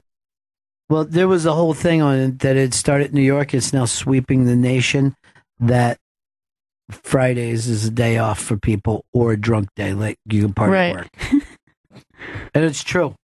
Yeah. I was amazed when I moved to New York and saw how many people just take every Friday off in the summer. And they get to take off because their bosses are gone. Yeah. When I was out of college, I was working hotels, restaurant jobs, stuff like that. But I had a lot of friends who immediately got kind of desk jobs. Yeah. They're like, yeah, so if you guys want to meet maybe 2 on Friday, I'm like, what are you guys talking? I can't do that. And they're like, summer Fridays, dude. You don't get summer Fridays? Summer Fridays. Like, what the fuck are you talking about? What do you mean? But it's in the summer, we don't work on Fridays. Says who? Since when? I work. No guests ever come in here on a Friday because so they're rare, all gone. Yeah. You know, no albums come out, whatever. Is there any even big summer movies left to be released by the time you get to August? Well, and there are, but they usually come out on a mass release on a Thursday now instead. No, but in August, are there any big movies? They normally, all the big summer movies are done. Yeah. But they start in early May and go through. Chris, go to Box Office Mojo. They always have a release schedule, and we'll go over the next few weekends. What was the big movie that came out last weekend? Dunkirk. No, that's 2 weeks ago. I know you've been away, Big Brother. And by the way, I can't get booked on the show Big Brothers. Oh my God, I really talked to my agents. I can't want get to on. have you guys on, dude. After last night's episode, I'm just very excited. You want to talk about some pens? I'm very excited. By the way, I think Paul's playing this very smart, just burning it. Yeah. Why let him get away for 2 weeks with it? Dude, but the other thing I thought was kind of strange was that's clearly the smart move. And then what's the chick's name? Jess. Jess is going I live with idiots. There are a bunch of idiots in this house. I told them I had. No, that's what he's making you get rid of it. He's making you get rid of it. So, but it would have been good to get rid of their numbers because now you're using it, you're getting rid of it, and if they get in power next week now, then he can just get taken out. Their numbers aren't even. Look, Paul goes the first time he goes up. He's got to win or win veto every week. Yeah. Because his own people stab him in the back. He knows that. Yeah. He's there for one reason. Push his clothing company. This is why I should be on fucking Big Brother. I could say something like that and the Big Brother listeners would be like, who is this guy? He fucking really understands the strategy. Because Vito kind of understands strategy. Chris has got nothing. No. He thinks if somebody is drunk that they're cool. I mean, quite frankly, it's a fucking farce. Your opinions on Big Brother are fucking just the worst. They're really bad, dude. They're just the worst. All right, this Friday, The Dark Tower comes out. Yeah, that's not going to do well. No, it's getting really bad reviews. Yeah, even from what's the people next? who like it. Even from the people who like it, gave it a bad review. Like the book. That's the kind of shit that he says The book. that fucking ruins Big Brothers for me. And I scream at my fucking computer screen. What the fuck are you, crazy, Chris? You're not making sense. Vito, he's weighing you down. But I guess that's part of the fun of being a fan is that you feel like you're smarter than the host. Oh, God. Shouldn't be, but Then something called The Nut Job 2, Nutty by Nature. I don't know what that is, but I'm going to see it. Nut Job. The Nut Job 2, Nutty by Nature? How did I miss Nut Job 1? That's an animated film. Something called no shit. Something called The Glass Castle. Why did he have to I have saw that? a thing on that on CBS Sunday morning. It looks fucking bonkers. That looks like a movie this is why I kind of feel like that's not going to be a good movie, because that looks like it's Oscar bait, but then they're releasing it in August. You know what I mean? It's a true story about a girl raised by two fucking morons, and then she moves to New York and becomes a gossip columnist. But her parents are fucking idiots, and her dad wants to build a house made out of glass. What? Yeah. Sounds great. What? The glass house. Was it baby Hitler? What? No one ever brings up that kind of OCD. Oh, people always bring up, like I have to put all the cherries in a line. Yeah. But no one brings up, like, did I do that right? Did I make the mistake? Checking. Like, yeah. I do, I don't know, you ever, like, when you mail a letter and then you check, like, 10 times, like, did it go down? Do you ever do that? Like, after you put it in the mail chute, and then, like, I saw it go down, but, like, what if it didn't? And then I keep looking in there. I think it's even funnier, like, did I give that person poison? Did I accidentally, you know what I mean? Like... I also check who I sent texts and emails to about 5 times after. Yeah. Like, I'm just like, did I send that to that person? I have an entire team who doesn't respond to emails. When I write out something, I never got it, boss, or on top of it, Ronnie B. It's just like they all looked at it and went, ew. And that's the way I say it. I think everyone goes, ew. And then later you talk behind my back. What else, Chris? The Hitman's Bodyguard with Ryan Reynolds. Is this going to be in the same? Is this all the same weeks or no? This is the 18th week of the 18th. This is how you got to set it up. You All got to let us know. You're just reading off a list of things. And this weekend's going to be the Dark Tower. Vito, would you take over? Because I can't trust Chris right now. He doesn't have a sense of show business. On the weekend of August 18th, we're going to have a few hits coming out. We're going to have The Hitman's Bodyguard starring Samuel L. Jackson. Samuel L. Jackson and Ryan Reynolds. This is the nickname he has for him. Also that weekend, the new Steven Soderbergh movie, Logan Lucky, is going to be out. I thought he stopped making movies.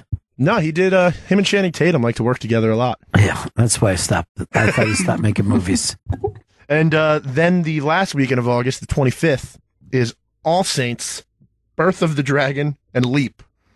Birth of the Dragon. Man. That sounds like right up your alley, Ronnie. Oh my God, I'm pacing back and forth. She all right? She had the dragon yet? I'm worried. I mean, it's too long. You think these nurses would just come out and say everything's going along okay? Is that dragon's fucking breach? This is a bunch of dad dragons sharing a cigar. A friend of mine is adorable. A friend of mine is a dragon doula, and you would be surprised if you heard some of the stories how difficult it is. All right, well, thank you, Vito. Chris? Yes. Your thing of just throwing out words and thinking you're helping. Well, he did have Nutty by Nature. I'll give him that. Vito didn't mention that at all. Well, did you mention that which weekend that was? Because that's the second weekend of August. April 11th. Mixed it in with the first weekend of August. All right, great. It's opening day then. April They're playing 11th? the Mets. Hey, Kevin, what's up? Hey, man, I just wanted to give you a heads up about Dunkirk. Good. That movie was awful. It was terrible. Are you German? No. No, because I couldn't take his. You take one of the most horrific fucking battles in history.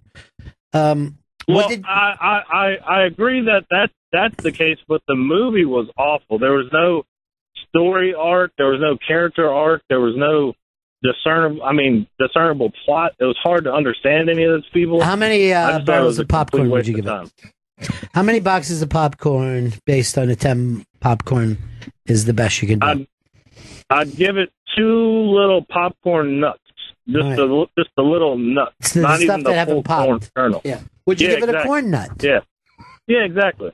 Yeah, Okay. the stuff Chris Stanley would just choke on because he's a dirty, rotten bastard. Okay, I got you. No, he's right. Chris now I understand what he's saying about the movie.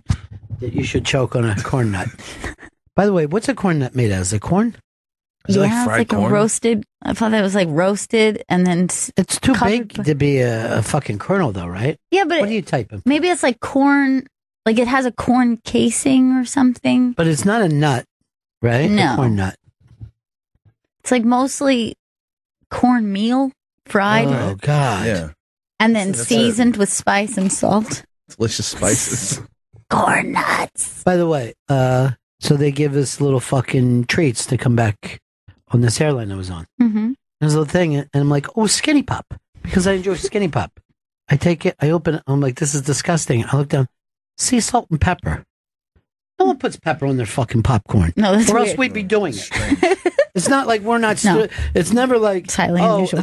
I'm going to salt my popcorn. Wait a minute, there's pepper here. Should I? Someone has tried it and decided no. I've never seen pepper on a popcorn. I don't think it makes sense.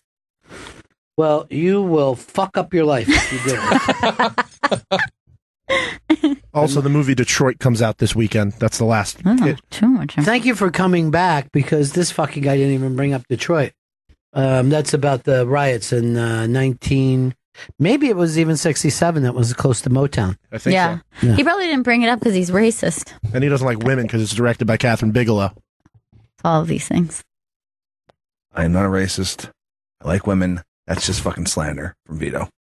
The way that you like women is as sex objects. Mm-hmm. We'll get back here in just a moment. What's the big kind of viral story that we missed when we were away here? There's got to be something. Chris Christie got into the news again. Yeah, Chris Christie, we'll talk about him getting in someone's face. As soon as we get back, this is Bennington. It's the Bennington Show. Back from Montreal. It is a Monday. We're ready to roll into August. And kids, there's not much summer left. Make sure you get out there. I recommend a trip to the Ozarks. There's more coastline there than the entire state of California. That's what I've heard. Yeah. And through tears. There's so many ways to make money and get killed. How far have you guys watched the Ozarks? I still am on only the first episode. Now that I'm back, I'm hopping in and I'm going to binge. Still first episode. Watching more tonight. Watched Game of Thrones last night. I'm not going to talk to you about the Ozarks. We'll make it through the first season. You're in no hurry, too. We've got, the rest of our summer. Vito, have a good summer over there, okay? I want you to have a great summer. I want you to go out and eat your fucking favorite ice cream every day. Sent Spencer in. We had a deal, me and him, that he was going to sit in for a little bit on this break, and then he just left me behind. Oh, my God, he almost went down in the hall. Oh, is he okay? The amount of construction around here is getting crazy. Did you hurt your foot? Yeah, I tripped a little bit, but I'm good. Be careful, buddy. That's a high chair you're in, huh? Ooh. Oh, that's okay. Better lower Enjoy this yourself. By the way, Spencer, I talked to a lot of fans of yours who thought you got older this year because your voice is deeper. Yep. Yeah, a lot of people were saying very matured. But you were telling me that a friend of yours is doing TV and you noticed that he used the bass of your voice, so you decided to do the same? Well, he's not really a friend of mine, but he did go to a camp that I went to, and he just graduated from Syracuse, and he's now pretty much an anchor of a local news station. Like, I never really talked with him. Right. And you're like, oh, he's using pretty much, yeah. A voice, right? So this is the way you've decided to talk this year. Just say this is the way I decided to talk this year. So this was the way I decided to talk this year because I feel more confident with the radio station. I know last year I was nervous. I was one of those, freshman interns, entering the real work world. But now I feel confident. Well, I feel like I gained a lot of confidence. Yeah. I'm really happy about that. Yeah. I'm glad that you do. But just for people, talk the way you talk off air. It all depends usually, but just a little bit higher. Yeah. But when I first started, everybody had a radio voice, and then it never occurred to me to have one. And then everyone was like, "Oh, that guy on the radio is Mike very weird." has a good radio voice. Is that right? Possibly. Yeah. I dallas him all the time.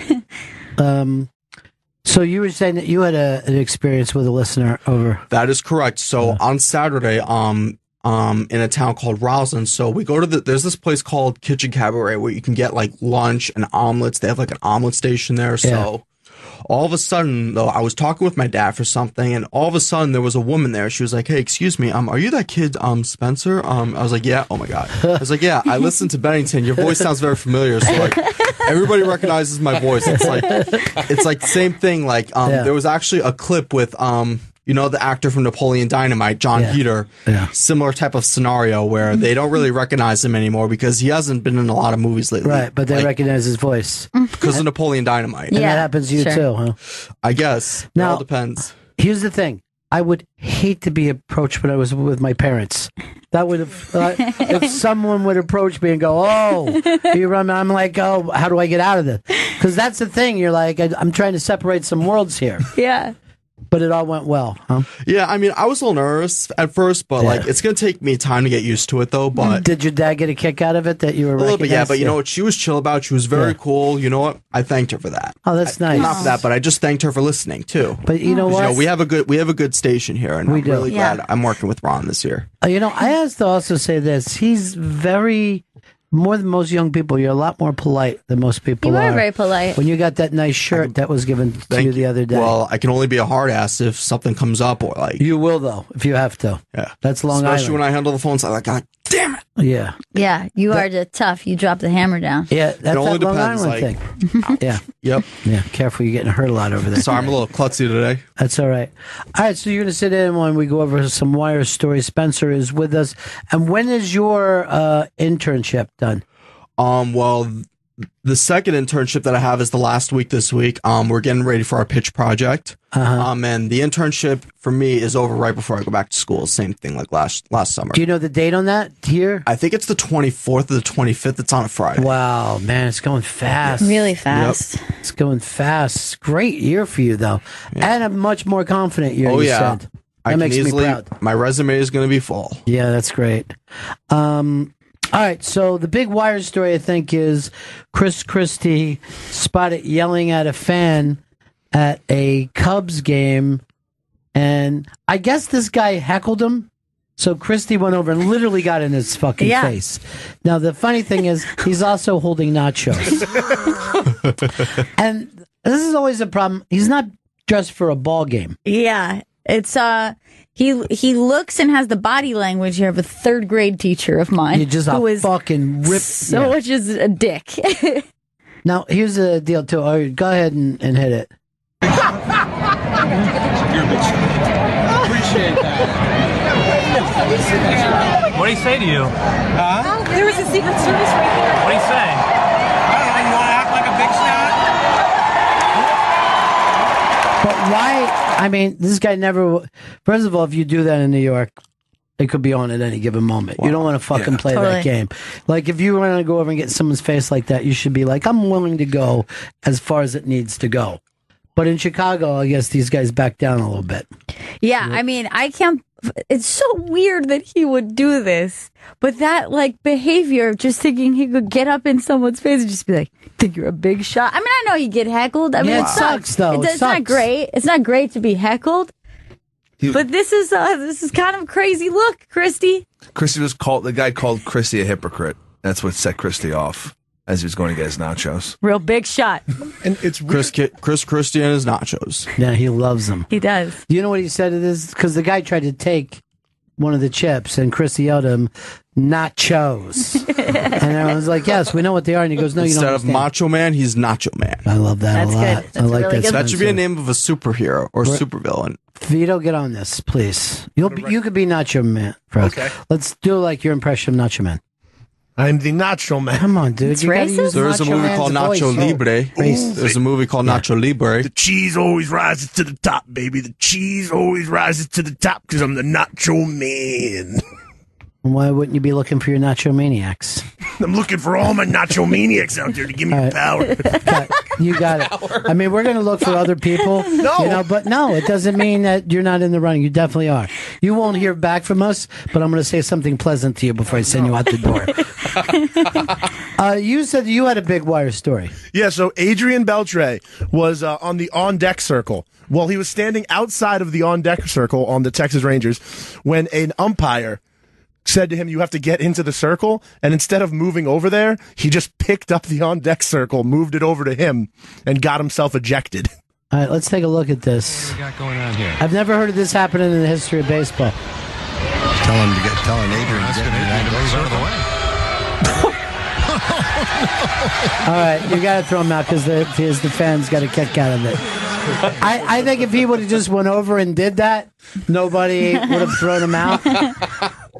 But have you ever heard that you can't move the on deck circle before? And there's no rules or regulation. There's just like a guideline of where the on deck circle should be. So he technically didn't really do anything wrong. And a lot of guys don't stand in the circle. Yeah, a lot of guys stand wherever they feel comfortable because they're just trying to get into their headspace. It's all superstition. Well, a lot of times, remember when you were younger, I never see pros do this, but you try to watch it so you're picking up his pitch and try to match the speed of the pitcher.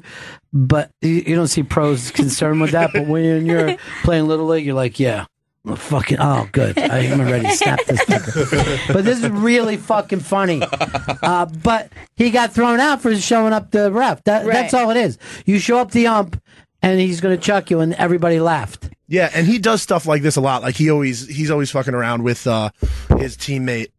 Elvis, I'm forgetting his name right now, but he's known for like doing funny stuff during the game. So they don't care for those shenanigans. Umpires, they don't care for those jokes. The umpires, they don't see themselves in a friendship with baseball players at all. They have a very good union of their own. Mm-hmm. It's not like they can just get chucked, and they don't like to be made fun of. It's more like prison guard and prisoner, like very good, very good dynamic. And traditionally, there's always been. You could go out and yell at an ump. There's one word that you can't say. You know what that is? Yep. What is it? Cocksucker. It's true. Why can't you say cocksucker? What is it? It's just like we've got a line. Don't cross it. Right. You want to call me a motherfucker? That's fine. Right. Not a cocksucker. And it's kind of smart when you think about it. It's like you've made a line for everybody to know. So go ahead, because it's part of the game. Unlike football, if you even yell at a ref, you could be gone for a long time. Yeah. They're petrified that the football player will realize I could kill these fuckers. They're petrified. You just look down at their hands. Right. At every NFL game, there's 2 snipers ready to shoot down anytime they need to. I mean, this, to me, is like making fun of Christie for his nachos. Now, Christie has to know this. Just don't buy nachos at the game. Send somebody up. Don't get caught eating nachos. You're a guy that had the fucking lap band surgery that you got around.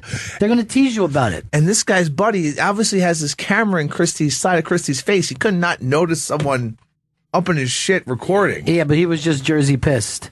He was Jersey pissed. Here's a guy who voted for Christie twice and supports him 100%. Hard Rock Johnny. I never voted for that fuck, and he could take his nachos and shove them up his ass. So what do you say?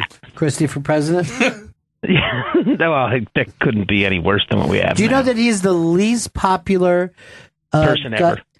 Governor in the history of polling? He's only got a 15% approval rating. That'll be down. He'll be down to single digits before he's done. How's his talk radio approval rating? Yeah, they should hire that. That's great. That's a ratings bonanza. It's unbelievable. But the Beltray thing was one of the greatest things I've ever seen. But you ever watch any of the other ones where? So Beltray has this thing where he doesn't like when people touch his head, and so whenever he hits a home run, they hit his head, and he freaks out. He starts punching people and like kicks people in the balls. There was a guy in my neighborhood like that. He didn't want you to touch his ears, And his sister said that we were all animals. And I go, but the thing is, you're hot. That's what's confusing to me. And then I was like, I'll keep an eye out for him. Hoping that would get somewhere. It's embarrassing now in hindsight. Johnny, you're a baseball guy, right? Yes. Why do you think yelling in baseball is so much more accepted? You don't have this in basketball. You get a technical, and they don't want a fucking coach can't come on the field in football. You could run right out, turn your hat around, just start screaming at the fucking umpire. Yeah. And it's all part of the game. You can kick dirt on his ankles. You can't call him a cocksucker. That's it. But do you know, like, a lot of times the coach will be like, throw me out. He'll actually say to the guy, throw me out. Really? Because he wants to kind of prove a point to the home crowd, and everybody clap for him like, yeah, way to fucking we're 20 games behind, but you gave it to that fucking prick. Who cares? Girardi did that earlier this, I think after their first win in that 6-run series that they just had, he went out and yelled at the ump to get the team fired up. They do that kind of often, but it's I never knew that would ever be a gimmick. It makes sense though. Yeah. It's supposedly to, it's a little bit of show business. Right. When I was a kid, the Phils were fucking terrible. It was the early 70s. And Frank Lucchese was the manager, this Italian guy. And he would get thrown out all the time. He was they were the worst fucking team. And he would just come storming out, right? Just fucking crazy. He kind of reminded me of Sal could play him in a movie if we wanted to, right?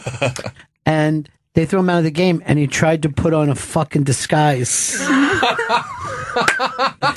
And it was years later at spring training. I was actually I don't know why, but some party that the Blue Jays ownership group was playing. And Frank Lucchese comes in. Now, nobody in the fucking place recognizes him. My fucking heart starts beating like a rabbit. And I come over and talk to him, and he was like, you remember the old... There's no one, you know what I mean? Like, he stayed in baseball, but he never got another management job like that. And he was the sweetest, just a sweet, humble Italian guy. And he was just holding on to my hand. And I was going over shit with him, and I was like, this was my fucking life when I was a little kid. Yeah. I would follow these bums. I'm going fucking Denny Doyle's fucking batting 206. I'm like, come on, Denny, please. When you're a little kid, you fucking believe for some reason, But it was the baseball is a very strange thing that, it's like you saw, like with George the Animal Steel, where you end up working somewhere, but not at the heights. And that's where exactly. he was, I mean, he was backstage, like stage managing a show, and I was like, as a kid, I was like, well, that is so weird to me. He's in a suit. Sirius already talked to me. I'm about a year and a half before I end up in the IT department. But they said they're not going to let me go. They're just like, this doesn't make sense anymore. We always have a place for you here. Yeah. But they're saying I get along. I always bring donuts in for everyone. Yeah, I tried to bring Tim Hortons down here for everybody, and from Canada, they made me throw it out with my beverage. Damn it. And then I said, I'm working on that screenplay. It's called Tim Horton Here's a Who. And it's just, I don't know, it might be something you can run with, Spencer. I don't know. Was your sister there when you got notice, or just your dad? Nope, just my parents. Oh, I hope they tell your sister. You don't like when I bring up your sister, do you? Depends. I like the fact that you and your sister are close. Yeah, Gail and her brother's close, and we're best buddies. It's it's the pride of my whole life. That and Chris stealing things. What? I know you've been stealing from work, Chris. That's why I'm going to end up in the IT department. How many years apart are you guys? 4 years. Yeah, That's nice. same with me and my brother. Yeah. You know what? It's always better. I'm going to tell you guys this. Whenever you have kids, Vito, you probably will. Have the girl first. It's the smartest fucking move. Never have the boy first. Boys are torturous to their underlings. But the girl she's maternal with her little brother. I was 4 years old and immediately wanted to know, like, how to feed my brother, like how to change my brother's diapers, like help give him a bath. Like he was like my baby doll at 4. So I learned all that stuff immediately. My big sister, I think 11 years older than me, never has had a crossword with me ever. Thinks fucking literally fooled me a lot by telling me that I was a good singer and stuff like that. She's like, I'm going to teach you a song and you're going to go down and sing it for the rest of the family. You know what I mean? I'd go downstairs, Mrs. Brown, you've got all, and they're like, and she's like beaming, like, you got it. And she's mouthing the words along with me. And I saw my dad and brother just look at each other and go, gay. But, when you have an older brother, he's practicing wrestling moves on them, it's terrible. So, Spencer, you lucked out. I got a little of both. I got an angel and a devil, I told you about that video I saw. That I can't even think Don't about even say it. It's so sick and I don't so like gross. That. I don't like anything happening to a newborn. But it does involve a big brother being horrible. Just say what he did so people don't think it's rape. It's just so disgusting. They're like, oh, you're going to learn to love your baby brother. And they're hoisting this kid up. He looks maybe about 3-4 years old. The baby is just a little infant, looks like so teeny tiny. And they're holding him to show his baby brother. And the kid rears up, fucking smacks a baby, an infant baby newborn across the face. And I'm honest, I almost threw up. I've never seen violence done Spencer, to you something wouldn't that do was would only you? hours old. Me neither. It was so gross. Well, I will say this: when you know how some kids are jealous. When my mother brought my sister home, it was wonderful for me because I had some alone time. There was focus somewhere else. You know what I mean? I could go and do what I wanted to do with my life, but I did torture her. I did fucking It was brutal to her. Teased her and used to like to wind her up. To this day, nobody loves me more than her. You know what I mean? She loves me, and she has no reason to do it. And that's the difference between women and men. Women have unconditional love, and they forgive you of all these horrible things. And men are like, "This is exactly the way I love you. Don't change from this one way." Like what you did to your ex, Chris, is terrible. Don't make the new mistake. Don't do this with the Costa Rican. We've said it so many times. Please don't mess this up. We like her so much. I'm sure I'll fuck it up, but I'm trying not Don't even say Can I you're just say sure you're fucking something, up. Jen? And you get involved in this. Spencer, you listening? So, I know for a fact because Chris and I had a heart to heart. He doesn't let his girlfriend leave the house unless she puts lipstick on her nipples. Oh, and you said once she was even crying, right? So I think that's a mistake. What's Good or that? bad? That was between you and me. I didn't It's think still you're between me and you, but everyone it's else- also between me and them. Everyone else knows no. Because I don't live in a world of secrets like you, Chris, okay? I thought it was a secretive talk we were having. Why? We're only as fucking sick as your secrets. That's as sick as we get. That is sick, man. But so would you do that for a boyfriend, Jen? If Sherrod asked you. No, I would never. By the way, No. Sherrod, I'll just say how Sherrod is with Jen. He's the skunk and she's Peppy. Oh my god, she's a skunk. He's Peppy Le Pew, chasing her around 100%, and she just finds a way to slither on out. Yeah. She made the mistake of leaning against wet paint that made it look like there was a white stripe down her tail, and she was a skunk. But do you think you'll ever end up with Sherrod? No. We're friends. That's it. I will say this. Do you think so? Everyone he's friends with ends up in a three-way, so just know. No. Good to know. Yeah, good. It is. I guess it is good to know. All right, any other stories? Spencer, you see anybody else? Actually, I went to the Classic East concert yesterday. How was it? It was amazing. Yeah. First They doing was their classic songs? Yep. Earth, Wind and Fire, Journey, and Fleetwood Mac. Wow. Let's how start. was it? Let's go from the beginning. Earth, Wind, and Fire. Favorite How was song? it? Great. Favorite Journey. song? Journey. Yeah. Awesome. What was your favorite song there?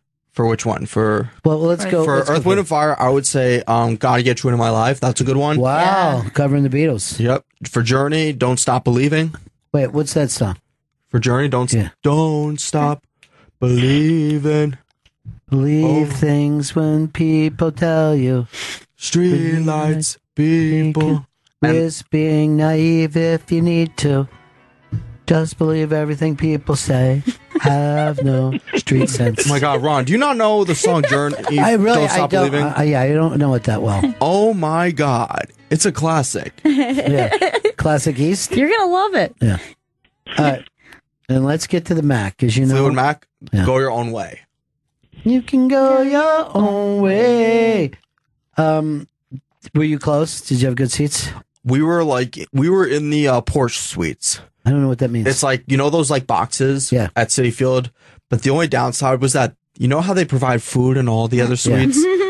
For us, it was different. What? They didn't provide food in our suite, so we had to go all the way down one level, wait 30 minutes on the Shake Shack line. Oh my god! Like Jesus. That was ridiculous. But you know what? It was worth the wait. The burgers are good, fries are good, shakes were good. But you know what? It was worth it. Sweet. I want to have some sweet. Yeah, I want to have free food. I mean, come on. We pay good money for these suites.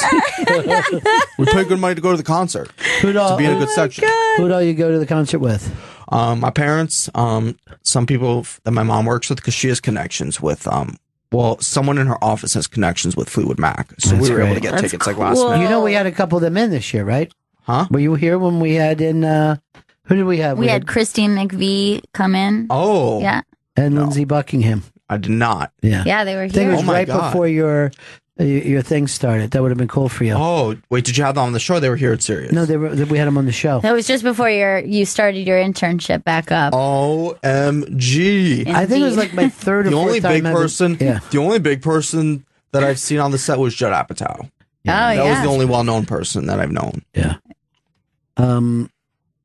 And he was in Montreal when we were up there. Well, you should have came to Montreal. Everybody was there. Yeah.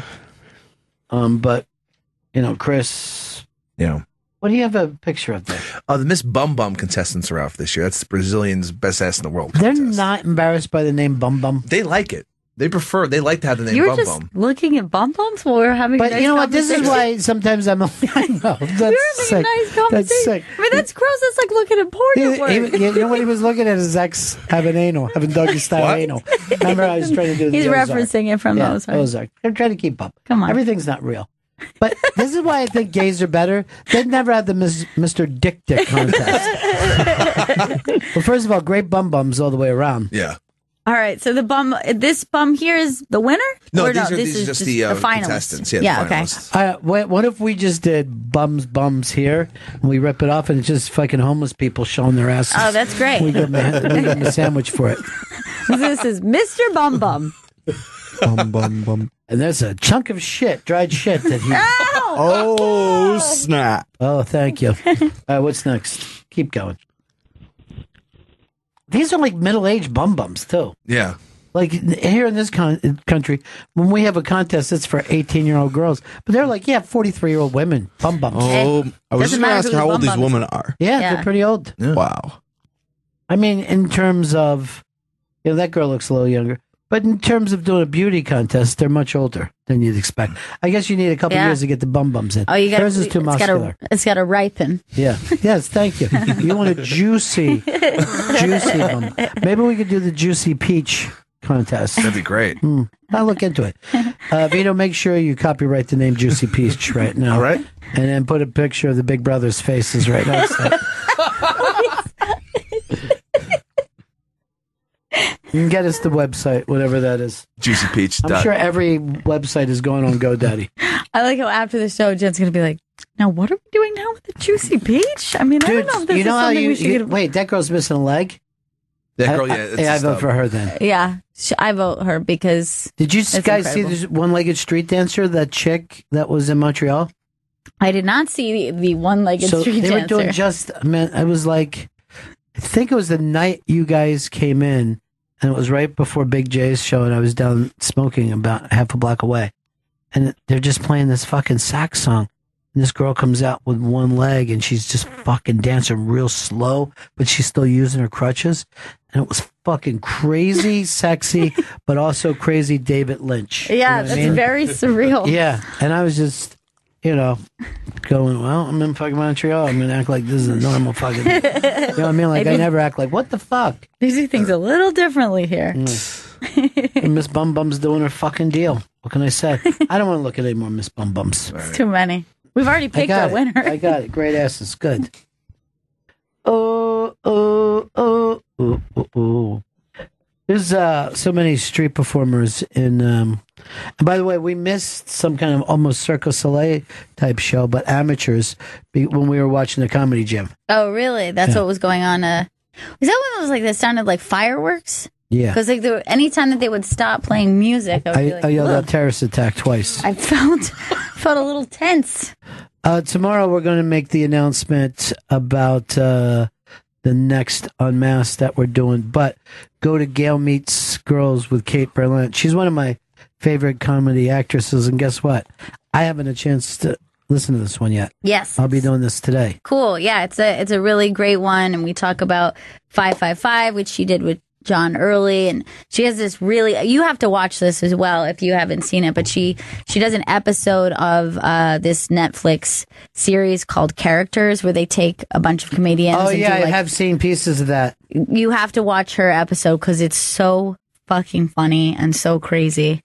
And we talk a bit about that. And she's a blast to hang out with. I mean, she's just great. She's really cool. She was hanging out a lot with Annie Letterman. Yeah, that's where I and saw Weezer, her. Yeah. And they were all sitting in the lobby, and they were just like Being cool girls. Yeah, they were like, I would hate it if I was a nerd. You know what I mean? Like, it looked like they would be mean to the new nerd girl, although I didn't see them being mean at all. They were always just lovely with me. And,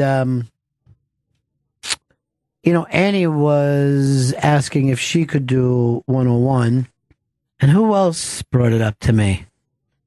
Mike Lawrence. Yeah, Mike Lawrence. And I'm like, did yeah, say we that. should do like underclass that, Yeah. bringing in some of the youngsters. That Maybe would be we'll- great. We'll do 101 every once in a while without acting like it's so precious that it's going to be a big deal, Yeah. It was like a little fun one. Oh, by the way, if we do another street jokes, I had 2 ideas I think is going to make it fun. I wrote them down on the plane. I wrote them on the back of my passport. I hope that's okay. No, Yeah. it's not. That's no Yeah. longer valid. Yeah.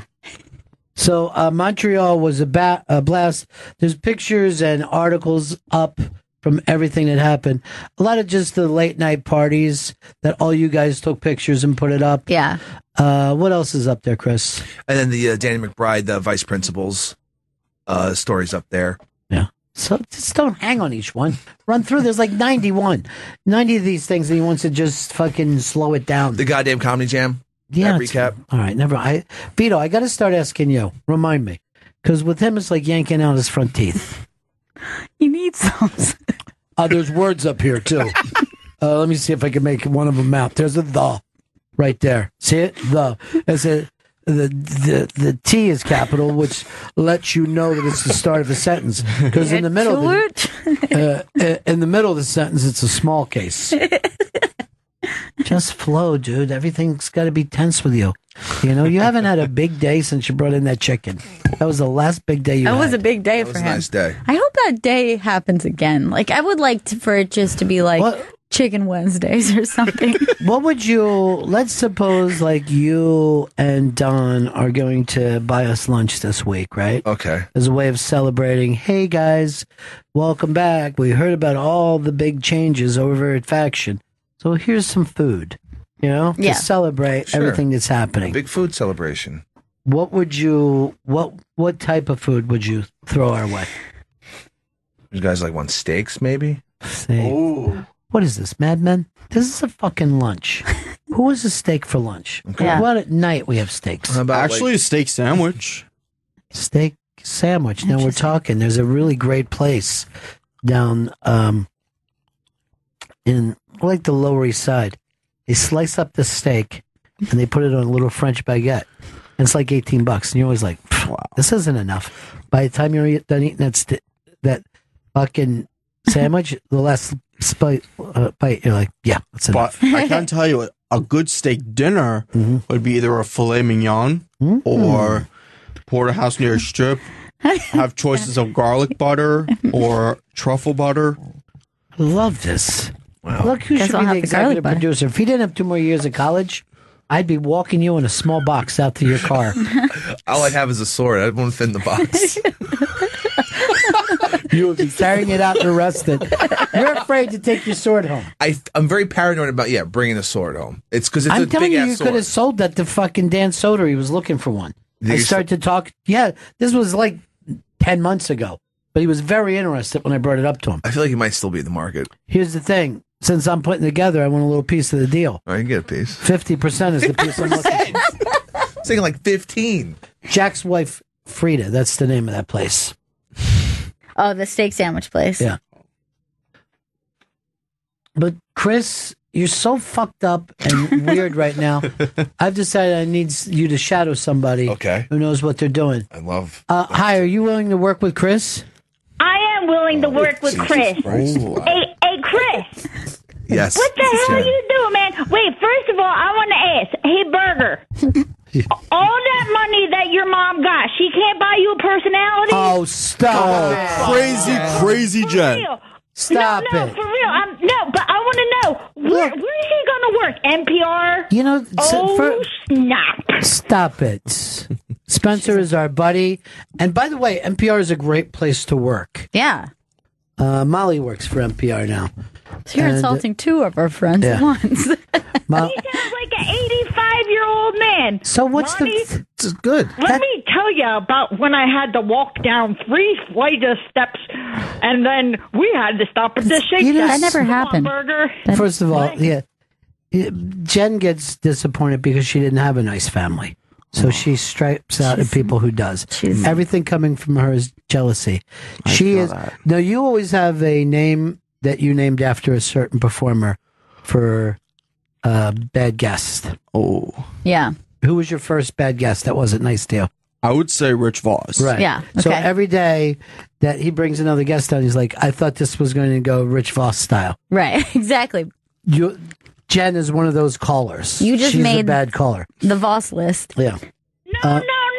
But I'm saying that he got like the personality where like you want to pick on him a little bit. Then because don't pick his on him. voice kind of sounds like this, and I'm not talking in my real voice He's because moving- you all wouldn't first of all, understand Jen, me because there are my peop- mom knows Pink Floyd. Hey, do you know something? First of all, she has a connection to Fleetwood Mac. Does she have a connection to Pink She Floyd? doesn't. Someone in her office does. Right.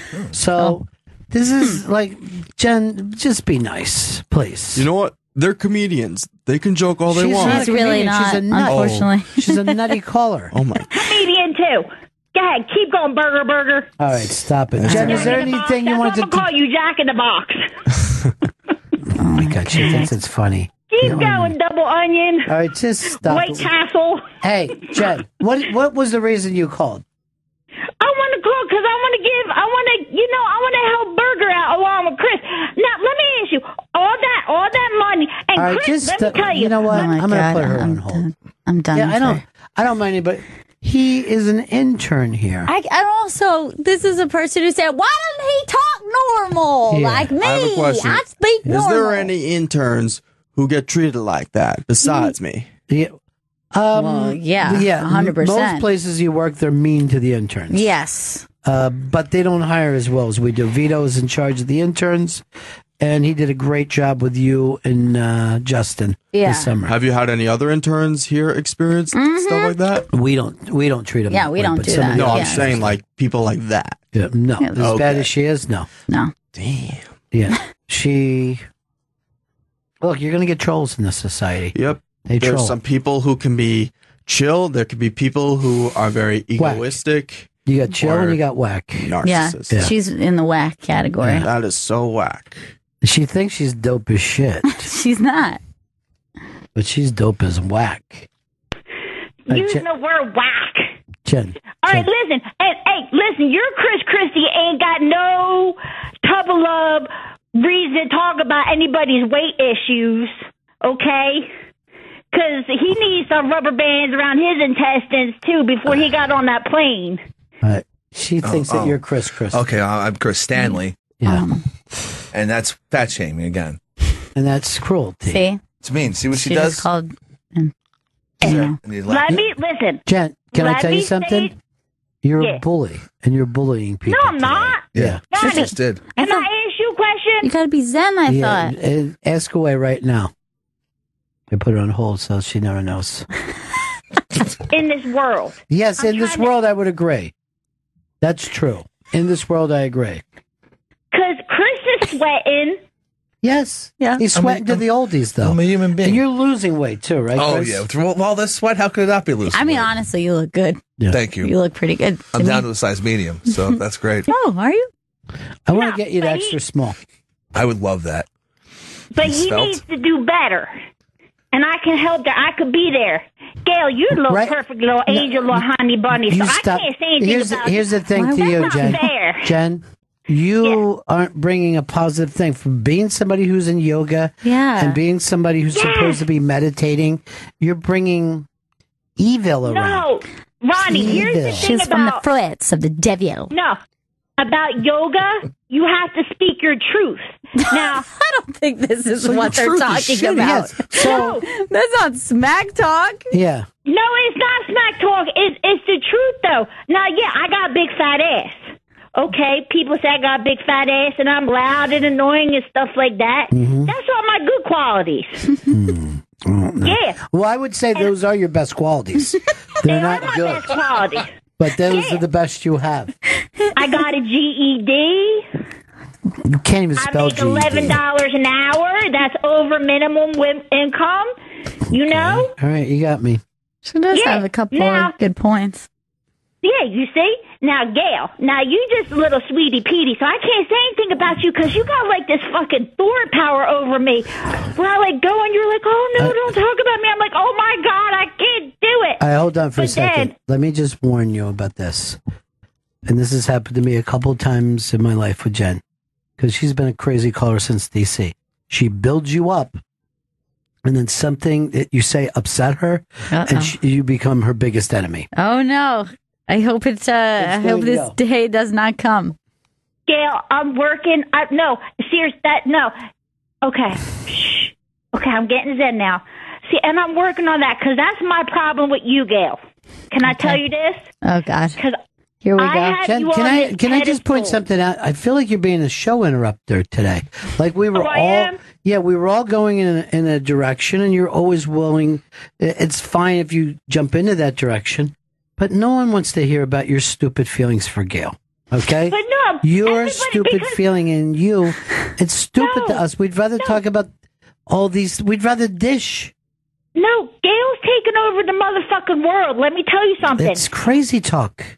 That's crazy it's talk. Not crazy talk because I've noticed her powers are not overcoming me, but there's shirts out there that say "Obey Gail." Yeah, why do we have to obey Gail? Because she's fucking cute and got big titties? Maybe. Stop it with that. She's adorable. All right, hold on. Some people want to talk to you. Do you even want to do this or no? Yeah, I want to do this. Let me talk to Voss. I'll take his ass down. You know what? It isn't Voss. Him and CK. Him and CK. Let's see. Voss is here. Louis C.K.'s here. We're all here together in your crazy fucking imagination, Jen. Ronnie, I got Jesus there, Buddha, Voss, CK, you, all around the round table. Ronnie, all right, let me ask you. Hold on for a second. My head's throbbing now. So is mine. My tits are throbbing. My fat is. My heart was actually racing. Like Don't let her make your heart race. She's look. You can see she's not easy on any of us. No, she's not. She's my jaw hurts. My head hurts. I like a little snack, maybe something, just get my blood sugar back. A little treat. I don't know whether I want a poke bowl or no. Here's what I'm saying. By this time, we'd already eaten in Montreal. We'd already eaten 7 times. Yeah, that's how they do it there. I really did. Like I even thought today, I would have liked to have a day off before we restart it. I know. And then a day off after that. I wanted to have a day off and restart. Day off. I know this is might be a random question, but we've been talking about food. We've been talking about Montreal, but is it true French fries originated in Montreal or in Canada? Well, it's called poutine. Poutine. Yeah. And it's different from ours. Oh. It's fries, gravy, and cheese curds. Yeah. And they sell it and they eat it like crazy there. It's kind of why, I don't know. Kind of like disco fries, but instead It's of just like melted cheese. On BuzzFeed, I see videos of how fries are made different ways. Yeah. Yeah. I love them. They're so sticking good. You hear that, Jen? Ronnie. Yeah. You know what? I was thinking this weekend, too. I know you eat fast food. I know that you have to have a favorite, a Taco Bell or Burger King or some kind of delicious favorite that you've never told anybody. You were thinking about it. You mean over the weekend? I know it. Some queso dip. There was a place that I had a slice every once in a while, but it was not From a burger. Domino's? No. Ronnie, I know there's a band like Tank Girl. I know that's your favorite movie. All right, you're just trying to annoy. No, I'm not trying to annoy. You know I Ronnie, hate you Tank can't be Girl. so perfect with your music and your food. No, food that nobody else likes. I'm calling you out, brother. Let's go. What do you like, Ronnie? The hot dogs at Burger King? Yes, I eat the hot dogs at Burger King, and then I watch Tank Girl. Okay. Then you watch Tank Girl. Yeah. Then I watch That's Tank. a perfect movie. Come on, Ronnie. Give up the information. There's got to be something that you like that everybody's like, oh, what the fuck? Yeah, I do. I go to a place called What the Fuck Burger. You see what she's doing to me? Don't understand. And guess what? Man. Look, this is special. This is good for you because you see her fucking with me. This is like getting yelled at by a homeless person. You just keep walking. You don't listen. Yeah, it's like when I was on the subway, there was like a homeless guy. They keep asking. He's like, "Hey, excuse me, can you give me some money for some food?" Like, yeah, it's like don't make any eye. I mean, I've seen that happen, but like if they come up to you, like I never make any eye contact. Yeah. with them because if This is you make like eye contact, they're gonna get in your face, and there's gonna be a lot of escalations. To just Here's what I was saying. In Montreal, they would have homeless people, and I go like this. I don't give money to people in New York. If I give it to you, it's kind of mean. Yeah, it to was them. so weird. Like the first time when I noticed people that were homeless, I think I was in San Francisco. I was like 10 or 11. That was when I noticed it. Did it make you feel sad? I felt kind of bad for them, but I just stayed away from them. I remember the first time I saw a homeless person, and I was pointing and laughing, and then my dad said to me, "You got to get closer if you're going to point." Or at you know them." what I would do is, if I were to get full and maybe I don't like the food, I would just give them my food, whatever I have for free. It's not good, or probably not. I don't want to give them my food. Bobo. What's that? Ronnie, let's do an unmask with you right now. Ronnie, All right, go ahead and ask your first question.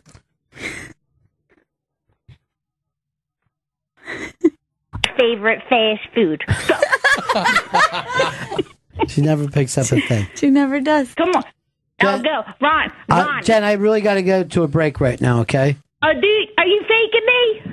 No, I'm going to go straight to a break, all right? All right. But we'll all talk right. to you I soon. love you guys. Gailey and your good titties. I love you too. Thank you. Thanks so much for loving my good titties. Anyway, let's get back to what we were talking about, because I certainly don't need to go to a break. So we got one break at the end? No, we need to break one more time. We only broke once today. Break. Bennington. It's the Bennington Show, back in the New York groove.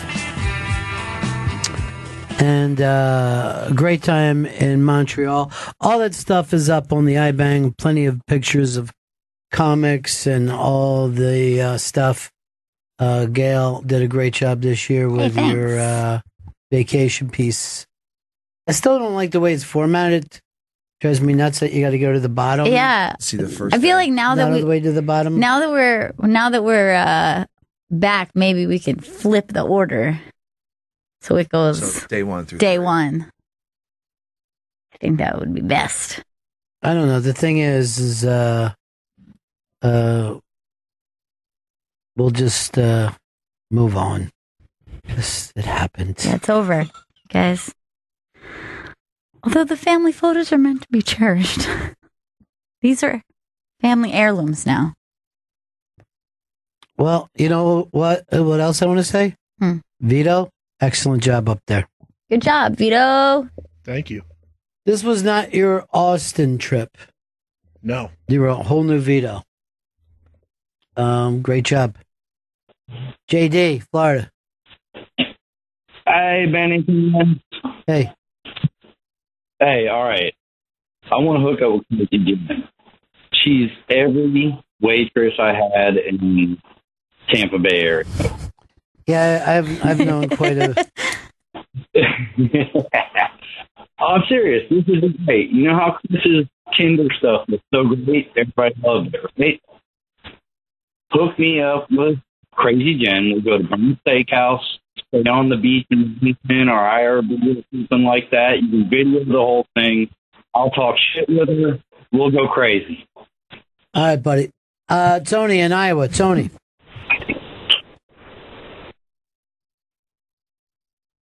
Gone. Lost you, buddy. Up on the iBang, the Canada comics too. A lot of the Canadian comics were blowing up there, and I think this got put together by all our buddies over on SiriusXM Canada. Oh, nice! Because they've got it all locked in. Ben Miner, Todd Shapiro. Very cool. I got to see Todd Shapiro a lot this time. It was always good. Yeah, he's great. Wade also jumped in on it, Chris. And Chris's thing is, let me always leave someone out. You know, that's my thing. I like to leave someone out. I'm surprised you didn't jump in with Crazy Jen and start putting the boots to Spence. I would never. I was Team Spencer. I mean, look, she's talking about my titties, picking on Spencer. telling me I like Tank Girl. She just finds something. Yeah. Because she looks like Tank Girl. So she does. wants you to like Tank Girl. But you know that's my most hated movie. I know. You knew that when you were a kid because you liked Tank Girl. I did not. She drove me nuts. You watched a lot of Tank Girl. Although I will admit I did watch Point Blank a bit. Point Break. That's what it's called. Yeah, Point Blank. What is Point Blank? That's a you movie, were trying to do something Point Blank. Gross Point Blank. Gross Point Blank. You just fucked up and you ruined our show. Chris, can you dump out? Not retroactively. What? Then what's the whole point of having a dump How button? do you know a future? Like, you have to know in the future when you need to dump? That doesn't make sense. Too much time went between the gross point No, and Point Blank. that's not what you said. You said you can't do it retroactively. The definition of what a dump is. Ooh. Oh, snap. You have a dump button too back there. By the way, can I say something that fucking Vito did? So I come back in here. So this is just before you got here. Opening song is playing. I see a text on my phone. It just says, "Hey, buddy, just want to let you know, Chris put down your drink for you, and I saw him take a sip from your juice and put it back down." I was thirsty. I've never seen anybody. He walked in really nonchalantly. He took a sip, and I went, "That's weird. Chris has a green drink today," and then put it down in front of Gail's That's spot. that's really bad, Chris. It's really bad. And my fucking ride or die told me. Yeah. He looks out for me. No. That's why I didn't finish it. But here's the thing. So if he would have gross. said, "Can I have a sip of your drink?" you would have gave it to him. I would have right? gave it to but him. the fact someone's sipping your drink when you're in the room, that's like I'm gross. in the other room. That's fucking gross. I was very thirsty. I just smoked a lot of cigarettes. Get a drink for yourself, Chris. That's what adults do. You know, when I come into a restaurant, I'm hungry. I don't go over to people's fucking tables and start eating their broccoli. I mean, that was so, but like it was just such a sneaky thing to do. It was so sneaky. I didn't think you'd notice. It was just a tiny sip. That's not the point. I didn't notice. I would have gone unnoticed. It's just plain rude. People dime me out left and right over here. I got people looking out for me, Chris. Tony in Iowa. Hey, Lord and Lady Bennington. Sorry about that. I accidentally hit the wrong button and hung up. My question is about last week. Yours mentioning a comedian named Bird, I think it was, who at the hotels he'd leave pants underneath the bed stuffed with towels and shoes and to freak the maids out. Maybe that was on our best of, right? I think I kind of remember a comic saying that another comic did it, and now I'm totally forgetting who they were saying. So they tried to act like it was a little dummy that they left behind? Yeah, something like that. Yeah. But I wish I could remember. I would never go out of my way to try to freak out a hotel maid. I figure their life is tough enough. But that was in our best of, so Vito, you're the guy who put it together. Do you remember? I don't. I have to look more into it. Mm-hmm. I don't know who that is, but it is very familiar to me. You know, Vito freaked out a maid really bad in the hotel that we were staying at. Oh God, it was so. I had to run upstairs and grab something from my room. I just open the door, go inside, and I hear a woman scream as she's cleaning the bathtub. You're used to that. Because I didn't realize the maid was in the hotel room. And he had to be like, "It's fine. This is my room. I'm not going to hurt you." She's like, "Not this again." All right, we got to get ready to wrap this up today. So tomorrow, a very big unmasked announcement that we're happy to make. Is this rolling again? This is Roland, yes. Roland has been a beast for us. He's rolling. Roland gave me one of the coolest experiences in my life doing that HBO thing with 1,000 people watching and the Rough House guys. I can't wait till we play this. And I'll explain more everybody knows Danny McBride. Yeah. But his partners that he's in this production company with. Yeah. And I love the fact of people who met when they were younger and they stay together and they do shit. Make cool stuff together. Yeah, man. Yeah, it's really neat. And you know what kills me is like, I grew up with guys like that if we had dreams where I'm from, I think we could have done something. Right. And I saw a friend of mine at a funeral not too long ago that was so funny, never attempted to do anything creative. As a performer or anything. None of us did. Yeah. I mean, I got tricked into it by your mom or I never would have done it. Right. And it happened to be close to my house, or I wouldn't have started on anything. You know, if I would, this whole thing of, I drove to LA or New York, I'm like, what? No. Yeah. But I actually said to him, I go, dude, we should have been making money. He goes, oh, you think we could have done? I go, people should have been paying us for what we were doing at parties. People should have said, oh my God, I want to manage you guys. Because they're really fucking funny guys. But they came from a place where nobody thought that you could do something with that. It was matter of fact, just the opposite, where people would go, you can't do anything with this. Your dreams are, you got to get rid of them. You got to get rid of them. I literally had one dream, which was to not work in a factory as I was working in those places. I was working at warehouses. I'm like, don't let this get to the factory, please. Don't want to be in there. It looks like it's so. And now, no one works in factories. Yeah. So my dream came true, even if I would have just tried to work in a factory. Everybody went from working in a factory to putting up aluminum siding. Yeah, right. And the entire Northeast is just filled with aluminum siding because during the 80s, it was the only thing to make money at doing. You need any more aluminum siding? How about a little Compton going down, Running some packages out of here, too. Again, let's thank the mentors, Tommy Johnigan, who is amazing, Jimmy Schubert, who gets standing ovations at the gala, and people went crazy for. Yeah. Dan Soder, you can't say enough about Dan. Someday, we're all going to be like, no, I swear, I do know the guy from that TV show, the Dan Soder show. He's a good guy, too. It's a regular Joe. Really cool. Yeah. Like, he'll just talk to you, like a person. Guy we knew that would crush at 101 and did, Jim Norton, who was very, very fun to hang out with as well. Yeah, he had my head spinning on a couple of them because they were just like lightning fast. He's so funny. All right, so Chris, you're giving me the wrap-up signs. Yes. I don't understand now that the studio isn't used. Why can't we go longer? Because of breaks need to be played in certain hours. So some breaks need to be played before 3 p.m. All right, well, let's figure out a way around that, because if we get a great guest or something, now's the time to do it, because this studio now is going to be used as a West Coast thing, so it doesn't get in our way. Yeah. We get it for 2 hours every day, and then more maybe if you sign up for it. Exactly, yeah. All right. 2 is plenty for me. I don't like to be fucking hanging around forever. All right. I'm going to just talk for another 10 minutes. Oh, Jesus. So I didn't know. One of your guys read it out to you. That's what you were screaming about the other day, that you didn't break. You didn't get to end the show the minute you want. You were yelling at Jen for it and Vito. I don't think I was yelling at anyone. I was just yelling in general. Why didn't you yell at me? I'm the guy that you didn't pull out of it. I'm not going to yell at you. Instead of getting even with me by trying to fuck up my HBO thing. I didn't try. Or being in the dark making fucking hand gestures I can't see. Be aggressive, not passive aggressive. I'm not being passive aggressive. That's a passive aggressive thing to say. Yeah. Right. Oh, we're not right back. We're right back tomorrow in 1974, Bennington. Ladies and gentlemen, the evening is over. We hope you all enjoyed yourselves, and we'll see you all again in 1974. Good